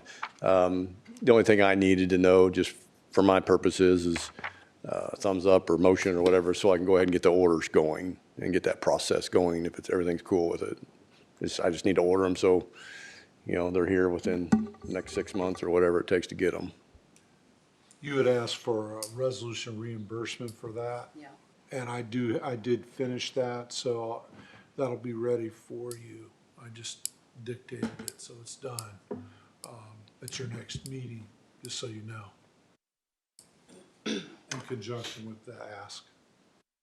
This is just getting the process started. We do a thumbs up. I just need to tell the car company that, hey, we can get the orders going and get them made. Yeah. And then Right, 'cause you're 6 not- months later, You're not whenever I gonna get get them them. by June. Well, and the resolution said we were going to first expend it where? Was it economic development? I think it was the general fund. Okay, the general Yeah. fund? We Okay. don't have a resolution yet, so yeah, so No, the thumbs up or your motion would be based on where we would pay that from Yeah, Then until it we would get be the reimbursed from 2026 bond. and right now right now that's not my concern at the moment. I don't think it's anybody's concern at the moment. I don't think it's No. just whether or not can I order them. Yeah. And then we determine on how that, The only problem is, I think last time we said that we can't give approval, suggest approval to approve the purchase until we have the reimbursement resolution, is that okay, correct? okay. Yes. But I don't think that prevents you from starting that process. This would be just maybe informal. It's my intention to vote yes for you So it's a to be thumbs able to up, order the maybe. thing. Maybe a thumbs up would be Yeah, more exactly. like, if everybody thinks that they might do it. Those that are in Those that favor Those that of are in favor of it, give a thumbs up. Yes. Trust us. I do. I mean, I do. I don't want to call Kelly and say, hey, I need 15 cars and something change. I just wanted, that's why. Yeah. You're good that they get new I cars. can, Commissary wouldn't cover it. that's not going to take care of that. He's just trying to prevent what happened last year. Yeah. We had to leave the cars on the lot because we didn't have the money hadn't appropriated it, so we don't want to do that again. That's No, not I mean, good of course, business. last year, we went ahead and said, yeah, we can do it. And then it just got down to the end where that didn't get worked out yet. And so, Have the commissioners publicly promised that they will include that expenditure in the next GO bond? oh, I don't know that that's been no. publicly stated. Because that's another No. issue But I is, don't- we say go ahead and start the order, and then they come back and say, we need all that GO bond for other purposes, and now you just ate 900,000 out of the general fund. Is that a I- position we're willing to be in? Can you get it I done at their don't, next? I feel like there's been discussion, but I don't know that they publicly said yes I to don't it. know. but, I'm on the agenda for the 20th. Okay. I can ask Yeah. them. Yeah, I would just Go that say, route. as long as it's a. I you can know, wait another 30 days if need be. I don't know. Um, He did have it sitting there. Worst case scenario is you go ahead and say, yes, you can go ahead and order those, but worst case scenario, Right. well, I don't want to be in a worst-case scenario. Yeah. It's on 2026 our bond. paper. The auditor may have to pay for it. It's on our, And we all know I have no it's on our budget. paperwork we You received can today. appropriate money, but you I'll don't go- have to spend it. Yeah. Right, Deb? I will ask the Yes. commissioners on the 20th. Do you have permission to move forward? Yeah. Yeah. There you go. Yeah, because, okay, so our next meeting's 3 weeks from today. If the commissioners say, yes, we will put that in the GO bond, Scott brings the resolution or puts it before us before the first Wednesday of February, then we can vote on it in that meeting. In the budget And meeting, yes. Now, The best way. do we need to advertise to appropriate any money out of general fund?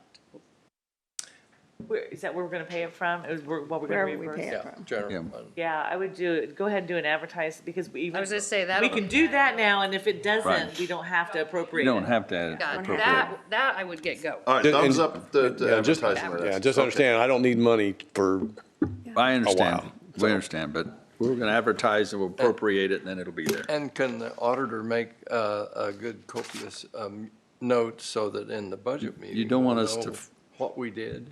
Yes, Yeah. we will spell Brad, this out. Can you you don't give want me us the to amount, though? And then 3 Oh, I months later won't- come back. No, So- I won't so, let you yeah, forget. we'll- I mean, I next just, we'll no. appropriate the money next So, month. Brad, will you get Usually Deb pretty the good about that. exact amount? I know you said it was 833,000, so maybe, Yeah, whatever I put in that have proposal, which that I can send again if you don't have it. sorry, but Scott, it's on maybe he there. has it. Yeah. Total amount in that document that I supplied last Okay, week. thumbs up to appropriate the amount that he has Word. proposed. And then I will to make sure that commissioners are good, putting it into bond, We're gonna and do all of them. I'll come back I was and, gonna say, they're still sitting back there.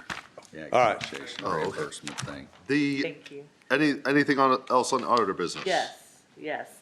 So, end of the year, you guys signed the resolution to allow us to move money around to pay the bills that need to be paid. I just I've got a list in here for you, of the things that we did do that normally would have required your approval in advance if we didn't have that resolution. Yes. So it's you next. can take a look at that. I do want to point out number 3, it seems like we're consistently low, thank you, on our perf.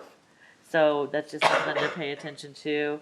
And then also, you're probably going to be getting some questions from, or money asked from the courts for jury pay. It sounds like they've got a lot of trials going on, so just be aware of that.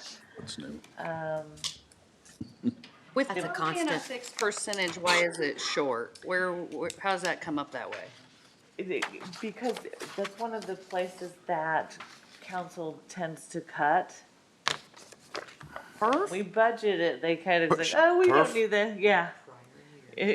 Or is it that we approve additional expenditure without considering additional to perf? I don't No, we, remember cutting no, perf. we usually We calculate it. usually do.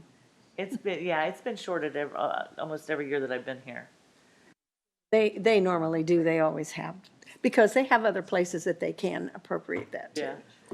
But, you know, Usually they then, have to. then it'll get cut and then it'll get additionally appropriated later in the year. We'll try to do that right this year for next year. Well, it's just something that happens, and we've been fortunate that we've had the money to reappropriate it, so we're all good. So we've got that list for you.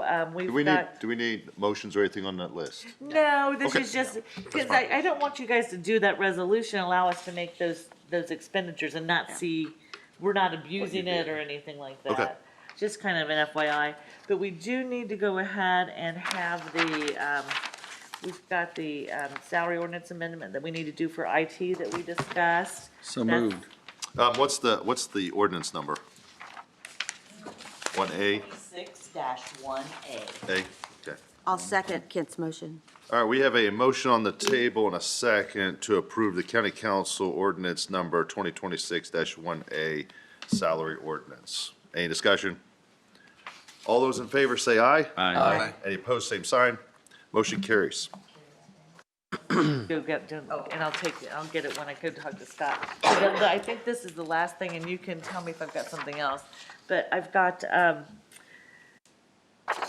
we've got a situation, and we can't go into a lot of specifics because of statute guarding it, but it has to do with, there's a local hotel that hasn't paid their innkeeper's tax since September. they have gone through the channels that they can go through. The treasurer had asked that I do have a letter I can share with all of you that if you want to take one and pass it down. But basically her ask, she couldn't be here due to an appointment. Her ask is that you're okay if Scott goes ahead and drafts a letter to the innkeeper in question, and I've got a sealed envelope with that information for Scott. I've done those before, so usually pretty effective. Yeah, I think once Scott sends the letter, people pay kind of thing, so. Yes, I think, and I don't know, Keely, you might be able to weigh in because you said you heard something. The first I heard of it was last night at a tourism meeting, that there is a hotel that is very behind, and that it did happen a few years ago with a different hotel. Yes. And that Scott Binky addressed it, and with his letter, they did pay, I believe. So it's the same situation, different hotel. There you go. So we would just need, she would just, as a courtesy, ask you if you're okay with her utilizing Scott's services for that and him moving forward. As long as he has his name spelled correctly. Who's Binkley? That's You're a whole different person now. You're a whole different person now. I received that. I'm gonna say that's just what we call him around the annex. Yeah, that must be. I see that every now and then. I'm like, well, how could that be after all these years? I don't know. Oh, well. So if you're okay with that, then that's, I think, does that end my? Isn't that resolution of reimbursement? Oh. No. The resolution of reimbursement? Resolution It's in of the reimbursement. packet. I think that it's got its That's own category. That's the next I one. think it's got its own category. So unless there's a motion needed for him to do that, then I'll move forward. Maybe just Okay. reflect it in the minutes. Reflect in the minutes. Number 4, food and beverage reimbursement resolution, which is the next document in your packet. We want to discuss. Binkley. Is this 1B? This will be 1-1, it's a resolution. Oh, 1-1, gotcha. So it'll be 2026 dash. I don't. Gotcha. Does Scott need one? I move we approve resolution 2026-1- which reimburses the food and beverage with the future bond that we're going to have for the Ag Association. Second. All right, I have a motion, a second on the table to approve the resolution number 2026-1-1, the declaration of official intent to reimburse Hancock County for contribution to Hancock County 4-H Association. Any discussion? All those in favor say aye. Aye. Any opposed, same sign. Motion carries. Did we need to advertise that amount? Or I don't think, did we advertise that already, or does that need to be Don't have to done? advertise food and beverage. Yeah, we have to. You have to advertise food? Oh, you mean to get enough in it? To get our hands on it. You What? added that to the budget, but we haven't rolled yet, so I'm gonna need to double. Wait a minute, is that for the 4-H? Yes. Yes. That's the 500,000 for. I believe that should be $1,750,000. Well- But there were two tranches. Yeah, there were 2 tranches. The- one that was discussed last Yeah. was. Yeah, the other is The next is the GO next, the next unit, Yeah, it's a yes. different Right. phase. But No, the 500, this- the 500,000 is for right now. They've got to have the money because they've already, that's the end of the last project. For the balance. Yeah, that was, this Right. is wrapping up what we Right. started in the beginning. Absolutely. What Jim's talking about is what we were talking Right. about in the next We'll do bond. another one. Yes. But Okay. what I didn't know was, I thought we had waited to advertise the appropriation of these funds until after we voted on this reimbursement resolution. So we need a thumbs up to advertise these now. Okay. Be safe than sorry. All right, let's have thumbs up to advertise. Yeah, I You guys think we good down there? waited. You're going to add that to the food and beverage, is that what? Just like we just said with the cars, we waited until we had this. Okay. Yeah. All right, action item number 5, HEDC 5% fee discussion continued.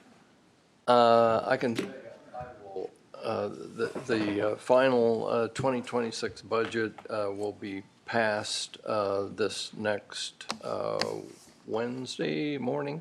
So I will bring that budget to the February budget meeting, passed by the. Fine. And it, I can tell you, it does include the request of Kent and Keeley at a meeting with the executive committee for the HEDC in 2026 to contribute $250,000 to the, whatever we call it. Amplify. Well, I think we hadn't Whatever you determined to want. what. Whatever Yeah, you it was want. just Whatever you for the want. council Can we discussion. put this on the agenda then with a time slot so we know we have ample time to discuss? I'm assuming we're also going to discuss what our future thoughts are on disbursement. After you So- get the minutes, or, is that what you're saying? Yeah, after, and then we can actually have a time slot Yeah. that we can allocate to that discussion Oh, yeah. instead of it just being in the action I know. items. Well, it's just been carried over, so we didn't have anybody that, we didn't even know if you were Okay, really so going if to everybody, if discuss. everybody's good about that, we can put it on the agenda for. Yeah, because I think the question is, okay, yeah, we did this temporarily because they have excess funds now, but what about 2026 going to Moving forward. 2027? Yeah. What about 2027 going into 2028? We need some kind of policy We need written out. they have agreed to work with us on any of those excess funds. And they, and so I think we need to pursue that relationship with them and get something more solidified. So when those funds come available, both parties can. Everybody knows what's going on. Everybody knows what's going on. I know that was our understanding in the meetings to this point. Yeah, from here on out, they had some great ideas for incubator spaces and stuff like that for smaller companies that we've been turning down in the county. And I think RDC and them can partner in the future on some of that stuff because there is need for smaller spaces other than big, huge warehouses. And I think it would be a good idea to have, continue on with a couple coming to the executive committee meetings to discuss. So some of those things, they're too early to discuss in a public meeting, but they can be openly discussed with them at the executive committee meetings. So I would recommend the same to maybe be that liaison maybe with them or two people. In the future, RDC, our redevelopment commission, and our TIF districts are going to need good projects that everybody can benefit from, just as the Amplified School. That it's, the funding for that and stuff is going to come to an end. Okay, so there is, but the world goes on. So in the next 2 or 3 years, we're going to have to come up with good projects, and along with funding our safety and security stuff, but I'm talking about good projects that think outside of the box that can help everybody. Additional park ground and security of aquifers, incubator spaces for smaller companies to be able to come into the community, things like that. So, A little bit of a vision. yes. All right, let's put this on the agenda for about 30 minutes for next February for the regular county council meeting to further discuss. All right, number 6, animal control interlocal agreement, which is in your packet. Yeah, my comment on that is the copy I got did not include what we asked the commissioners to put in. So I'm going to vote against it because of that. And the phrase that was supposed to go in there had to do with them recognizing that we are basing our contribution on the percent of their expenses that go to the unincorporated areas. Because I still think that needs to be in there, There but it's was not. there was also a request for another provision there that dealt with whether when they go into these various communities, they have permission. I don't know what paragraph it was. But I did talk to Greg Morlock about both of those. And so the first one, which dealt with permission, he assured me that they had written permission. And so that obviated my concern about that one. But the second one, he said wasn't really doable, so I don't know What's not doable? The second request, Which is, Jim just articulated that. that what you said We about, only pay on what we. The what comment we was, it was a phrase to be added, this contracts us to, in 2027, to pay them a certain amount. I just wanted to make it noted that amount is okay as long as it is commensurate with the county being responsible for only the unincorporated areas. Just so we start to set the mindset that we are paying the unincorporated areas only. we've been saying all 5 years that I've been here, next year, we're not paying for the cities and towns. And so we're 5 years into saying, next year, we're not paying for the cities and towns.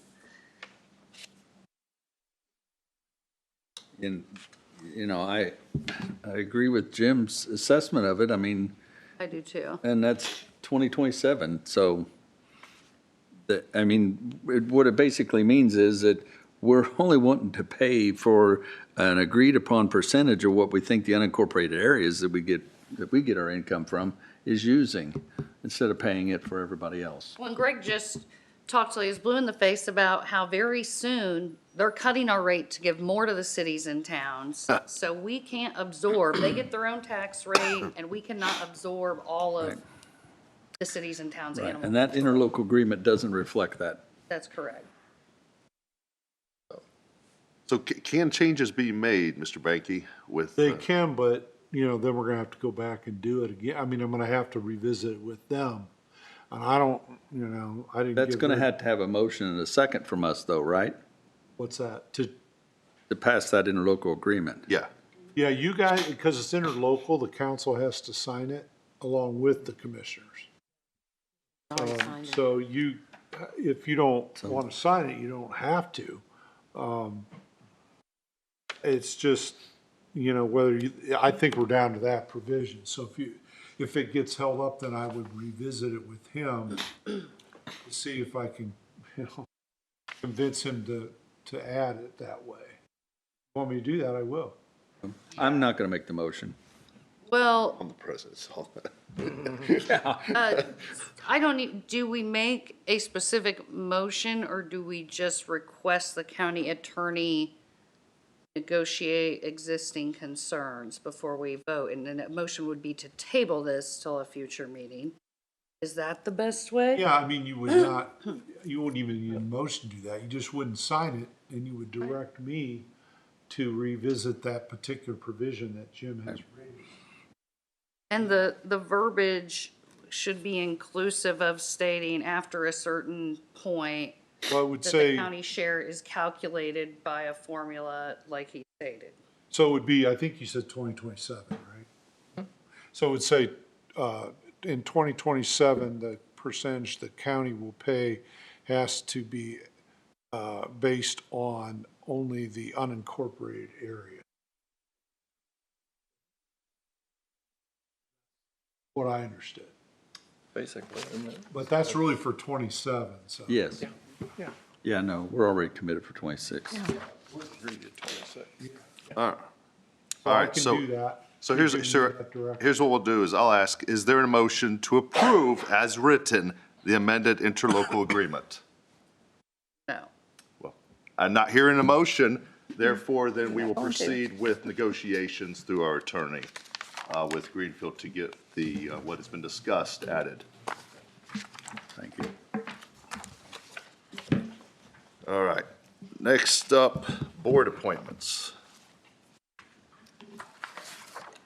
If everybody get the sheet out, I think we'll just go down the list. You're in the gold. I'm in the gold, right?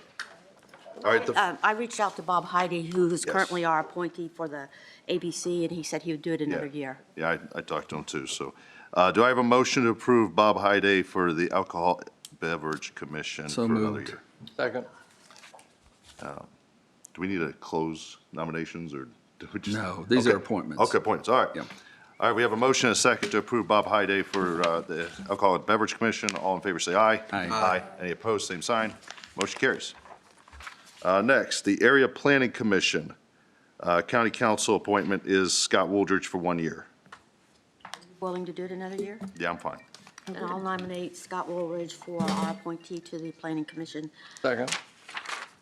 All right, having a motion and a second to appoint Scott Wooldridge to continue as the Area Planning Commission. All those in favor say aye. Aye. Any opposed, same sign. Motion carried. So on the end date, then it should end, 2026 now. yeah, it should be 2026. Yep. Because we don't have a meeting until a couple more weeks, fourth week. All right, the Community Correction Advisory Board, this was Tammy Settergren, so I'm gonna have to have a new person appointed for the county council for 1 year term if it's gonna be one of us. Is there anyone interested in nominating somebody? Anybody want to just jump on it? Yeah. So Anybody? the default is the new gentleman in the room. Well, when's their meetings usually? They don't meet very often. I don't know, how often do they meet? I don't know. I'll nominate Robin. Pardon? I'll nominate Robin. No. Well, here's the thing. I've done a lot of things in the county, but this part of it, I'm not real familiar with all of that. So I'd rather not. I think they meet quarterly. I have other things I want to participate in, let me put it that way. I can't commit at this time because I don't know anything That's the way I about feel. their I don't know schedule, anything and I'm not gonna different. sign up for something I can't be at. I had said last year I had interest, and Tammy was nominated to do it, so someone else can do it now. That sounds like a little Not a revenge. lot of people. I think they meet in the beginning of the year a couple times. So Brad could correct me if I'm I'll wrong. but- recommend we skip that one and go on. All right, we maybe. can skip Okay. that for now. Economic, Does it have to be somebody that's sitting on the council? That was my thoughts too. I don't 'cause know. Most of these appointments do not have to be a council No, person. you don't have to. So if there would be well, somebody. let's see, does the commissioners have an appointment here? Oh, how about Lynn, Is it majors? no, Lynn. Yeah, they've got Gary McDaniel's on there Go for ahead. 4 years. Yeah, Gary's on there, so. Scott, can you Oh, is she on confirm there? between now and the next meeting if we can appoint a non-council member? For And that particular board Yes. position? It's community O'Neill. corrections, Yeah, right? she's already on there. It is it community correct? Oh, it's community correct. and then Yeah. maybe And people it- can think of, between now and then, people they know who might have interest who aren't here. All right, the Economic Development Commission, McCordsville, is a 3-year term. We currently have Chris Creighton on that. I'll renominate whoever that is. I'll second it. Okay, I have a motion and a second to reappoint Chris Creighton on the Economic Development Commission. All those in favor say aye. Aye. Any opposed, same sign. That's For McCordsville. clarity, McCordsville, yeah. McCordsville's economic. McCordsville's. Yes. Yeah. All right, now the Economic Development Commission for Hancock County, HEDC. Our current appointment is Mary No for 1-year term, which would end in 2026. I'm fine staying unless Are somebody you else wants it. good? There's a it says HEDC in that's not there, and that's It's not not accurate. It's HEDC. Hancock County, yeah. Yeah. It's just Yeah, it's Hancock. not. Yeah, it's Well, not. there is a HEDC board and there's a commission for This is a the And this is the bond commission. work that Right, they this did. is the commission, this is not This official. isn't HEDC. Yeah. This isn't No, it HEDC. is not. All right, for the Economic Development Commission for Hancock County, we have Mary No. Any motion for Mary? Motion to nominate Mary. Sure, I've nominated. All right, I have a motion And and a second. a second through Shelby. All those in favor say aye. Aye. Aye. Any opposed, same sign. Motion carries. Economic Development Commission for New Palestine, I went down to their meeting, and they've also submitted a letter. They do want to keep Catherine Courts. Yeah. It's a 1-year term. So moved. Second. I have a motion and a second to keep her on for the EDC for New Palestine, Catherine Courts, to end in January 1, 2027. All those in favor say aye. Aye. Aye. Any opposed, same sign. Motion carries. All right, now the Economic Development Commission, Hancock County, we have, our 2 appointments are Jim Shelby and Robin Louder. It's a With- 1-year term. With Robin's approval, I guess I would like to nominate Clark Smith. Yeah. Is that okay? Sure, absolutely. Okay. I would second that nomination. All right, so I have a motion and a second for Clark Smith. Is there a motion and a second for Jim Shelby for the other spot? So moved. Yeah, second. All right, I have a motion and a second for Jim Shelby. Can I vote both of these together, Auditor? I'm good with that. Okay. All those in favor for Economic Development Council, Hancock County, having Jim Shelby and Clark Smith, all say aye. Aye. Aye. Any opposed, same sign. Motion carries for the one-year term ending in 2026. All right, 911 Emergency Operations Center Management Board, Hancock County. Once again, Tammy Settergren is the one nominated for county council. One-year term, which this would end in December 31st, 2026. Hey, Keely, haven't you been on that I've before? already done that prior to Tammy, and yeah, I would not be interested. You what? Did you say yes or The no? year I did it, most of the meetings were canceled, but Yeah, it's hard to get all those law enforcement people together. Can we nominate? So is that a yes or a Sheriff no? Brooker? no, Oh, he's I already would on not that. be interested. He's already on it. Can I nominate someone He's else? an automatic. Are we allowed to nominate a non-council I person? think it has to be a council member. Yeah, I think it does too. Might be. But I think you could get away with tabling it till the next meeting, and I Yeah, seriously let's doubt move they'll have a on. meeting without you between now and then. Well, I A think little the editorial president there. should be, I because can't that's be on such, everything. such an important thing. I think the president of the council should be. I would do the community, I'll second I would do the community corrections before I do this one. Community corrections would make more sense for me with my legal You can tell background we've all done than this a long 911. time. The 911 is mostly hearing what John Jokantas wants money for before it comes here. Robin's free now. Robin just got taken off of a thing. Robin's free now. Yeah, right. Oh, my God. Okay, fine, I'll do that Maybe we one. just leave it I blank. I nominate Robin Louder for it. All right, we have a motion, a nomination. We have a second. Second. All right, Mary seconds. This is All for right. the 911. This is for the 911 Emergency Operations Center Management Board, Hancock County. County Council designee would be Robin Louder. All those in favor, for 1 year, all those in favor say aye. Aye. Any opposed, same sign. Okay, I was waiting for Robin to, she would vote no. All right, motion carries. You're outnumbered. To say the least. The Property Tax Assessment Board of Appeals. Our nomination is, and this can't be one of us, Ken Rogers. Right, he does an excellent job if he's still interested, but I Yeah. haven't heard that. Yeah, I worked with him a little bit, and he's wonderful. So moved. So we'll just let him, Second. unless they Well, come back we- and say Yeah. otherwise. Point somebody else. Okay, I have a motion, a second to keep him on. Ken Rogers to the Property Tax Assessment Boards of Appeals. All those in favor say aye. Aye. Aye. All those opposed, same sign. All right, it's a one-year term ending December 31st, 2026. Redevelopment Commission, RDC, Hancock County. We have the president, County Council Member Kent Fisk on it, and we have Robin Louder on it. I'll nominate both of them. Second. Well, he can have Thank you, Jim. All right, motion by Jim, second by Clark, for Robin Louder and Kent Fisk to stay on. All those in favor, say aye. Aye. Any opposed, same sign. And that's a one-year term ending December 31st, 2026 for the RDC. Thank you. Next, Employee Benefits Panel. The council member on that is Scott Wooldridge for one-year term. nominate Scott for another year. Yes, Robin I seconded it. second. Okay, we got a motion and a second. All those in favor say aye. Aye. Any opposed, same sign. Motion One- carries. The one thing I didn't see on here, and maybe it's because their terms are multiple years and none of them were up this year, but the libraries, appointments to a There's different no, library board. They're not up. They're not up. They're just Theirs not. is up next year, I think, for, I'm not sure if Dave, but you guys just. oh, that, where is that? Solid waste. No, we don't have the. Okay, so we're Okay. good. Well, I'll get that. We can kill that ARP steering committee. Yeah, that's over. That's dead, Yeah. taken off. Is it solid waste 1 year or 2 year appointment? That's a or- one-year appointment. We don't have solid waste on here.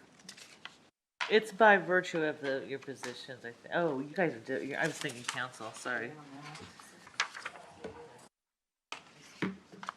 I was gonna say, are we talking about solid waste still? Yeah. Yeah. The Well- ad hoc committee for the county farm, Tammy was on there, and I'd like to add Clark Smith to that one. Is that a motion? Sure. Or do you need it? I'll Sure. second it. Okay, there you go. Keely or I would just pick one. All right, we have a motion and a second on the ad hoc committee of the county farm to remove Tammy Settergren and to replace it with Clark Smith. All those in favor say aye. Aye. And Any- Clark, those meetings follow the First first meeting. council meeting of them. All right. All those opposed say no. I mean, aye. Okay. lot of these are task force type things, not necessarily boards, is why you don't see the expiration dates. Is she on anything else? No, I'm on the insurance liability. What about solid Mr. waste? President, Yeah, solid waste is not on there. It isn't on here. I don't know And what we it have, is. and that appointment ended, because I was the person. It wasn't in gold. Scott? Yes. I don't really want to do that, but if you feel like you've got too much on your plate, I could take that back. We could ask the new guy to do it too. It might be a good introduction. But what do That you would have, be what do you fine, have too. down there? I got one more. The Budget Revenue and Efficiency Committee. Is it on I've been here? the chair forever, and I want a co-chair. Oh, yeah, it's not on here. Mrs. Buttram, So that, is that, co-chairs. Yeah. okay, so is that let's have a motion for a coach to have co-chair. Make a motion to appoint Keely as, Well, no, just have a co-chair so I can do two. make a motion to have a co-chair of the budget committee. Second. I have a motion and a second to have a co-chair for the budget committee. All those in favor say aye. Aye. Any opposed, same sign. Motion carries. Now, we're gonna have nominations for the budget committee co-chairs, two people. I'll nominate Jim as the chairman for 2026 for the Budget Committee. One of the co-chairs. Do I have a second? Second. I have a motion, a second for one co-chair. Do I have another Make a motion? motion to appoint Keely Buttram as co-chair. for- Second. Second. All right, I have a motion and Kent with the second on Keely. All right, not hearing anybody else, I will say, all those in favor for Jim Shelby and Keely Buttram being the co-chairs of the budget committee, say aye. Aye. Aye. All those opposed, same sign, and that's for 1 year. If Robin's willing to do the solid waste, I'll spare Clark. I'll nominate Robin to do solid waste. I will second that. Wait, can I do that? You're welcome, Clark.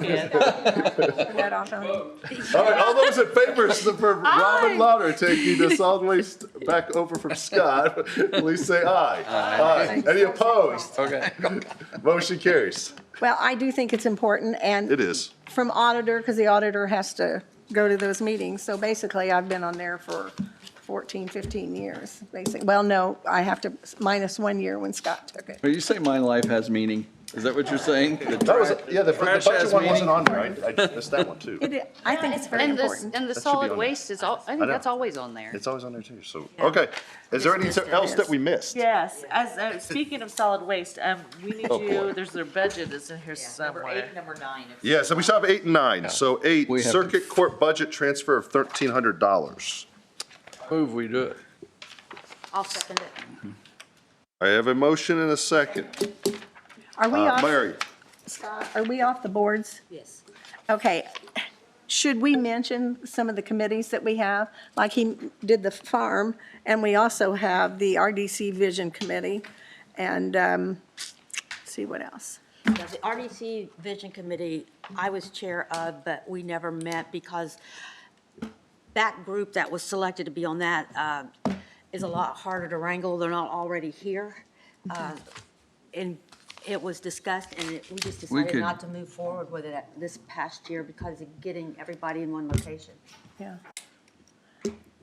Well, do it I'd like this to year. call for the question on the Yeah, floor, and then I think we could Yeah, we can come deal with back to that later. Yeah. okay, so I have a motion, a second for the circuit court budget transfer of $1,300. All those in favor say aye. Aye.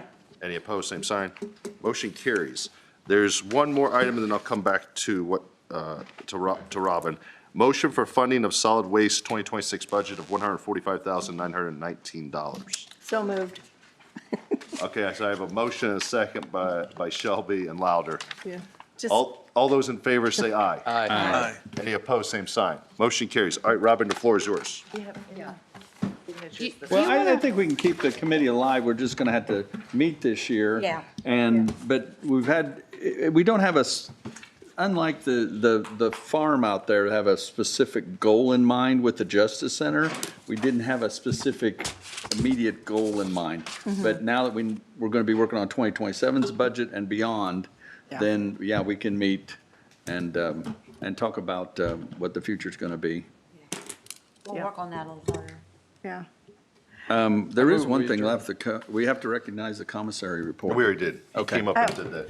Oh, okay. Bring up to the, Go ahead. it ought to at least be mentioned as a safety meeting, which deals with a lot of the liability insurance. And you do have a representative on that task force.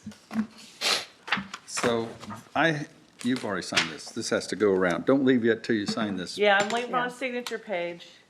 Okay. Well, Deb, just what I was getting to though on that is, and I'm willing to stay on it, is just that we have a representative from the council that goes to the safety meeting. Because once again, with the auditor and everything, I've done that for many, many years. So I'm willing to go ahead and do it. Are you already on it? Yes. She's already Okay, on it. then I don't that's know not a why it's problem. not on this list, but we'll make sure we include it. Yeah. Well, I just thought it would at least be recognized that we do have a representative. Okay. Robin shows up every meeting. Clark, don't worry, this just broke the record for longest county meeting. They It's are all like because we this. got I was gonna tell him this was a short one. I'm gonna, you know, that might, we're gonna probably start cutting that agenda down then. Yeah. We are not gonna allow, Yes. because I want to be done, my goal is to be done by 11:30 each time, not go past it. That's long. Now, that's long too, but by, I said by, no later. Jeff made a motion to adjourn, I don't know. Okay, if do we have a anybody second heard to it. adjourn? So, second. Oh, what? Second. Okay, motion, a second to adjourn, all in favor, say aye. Aye.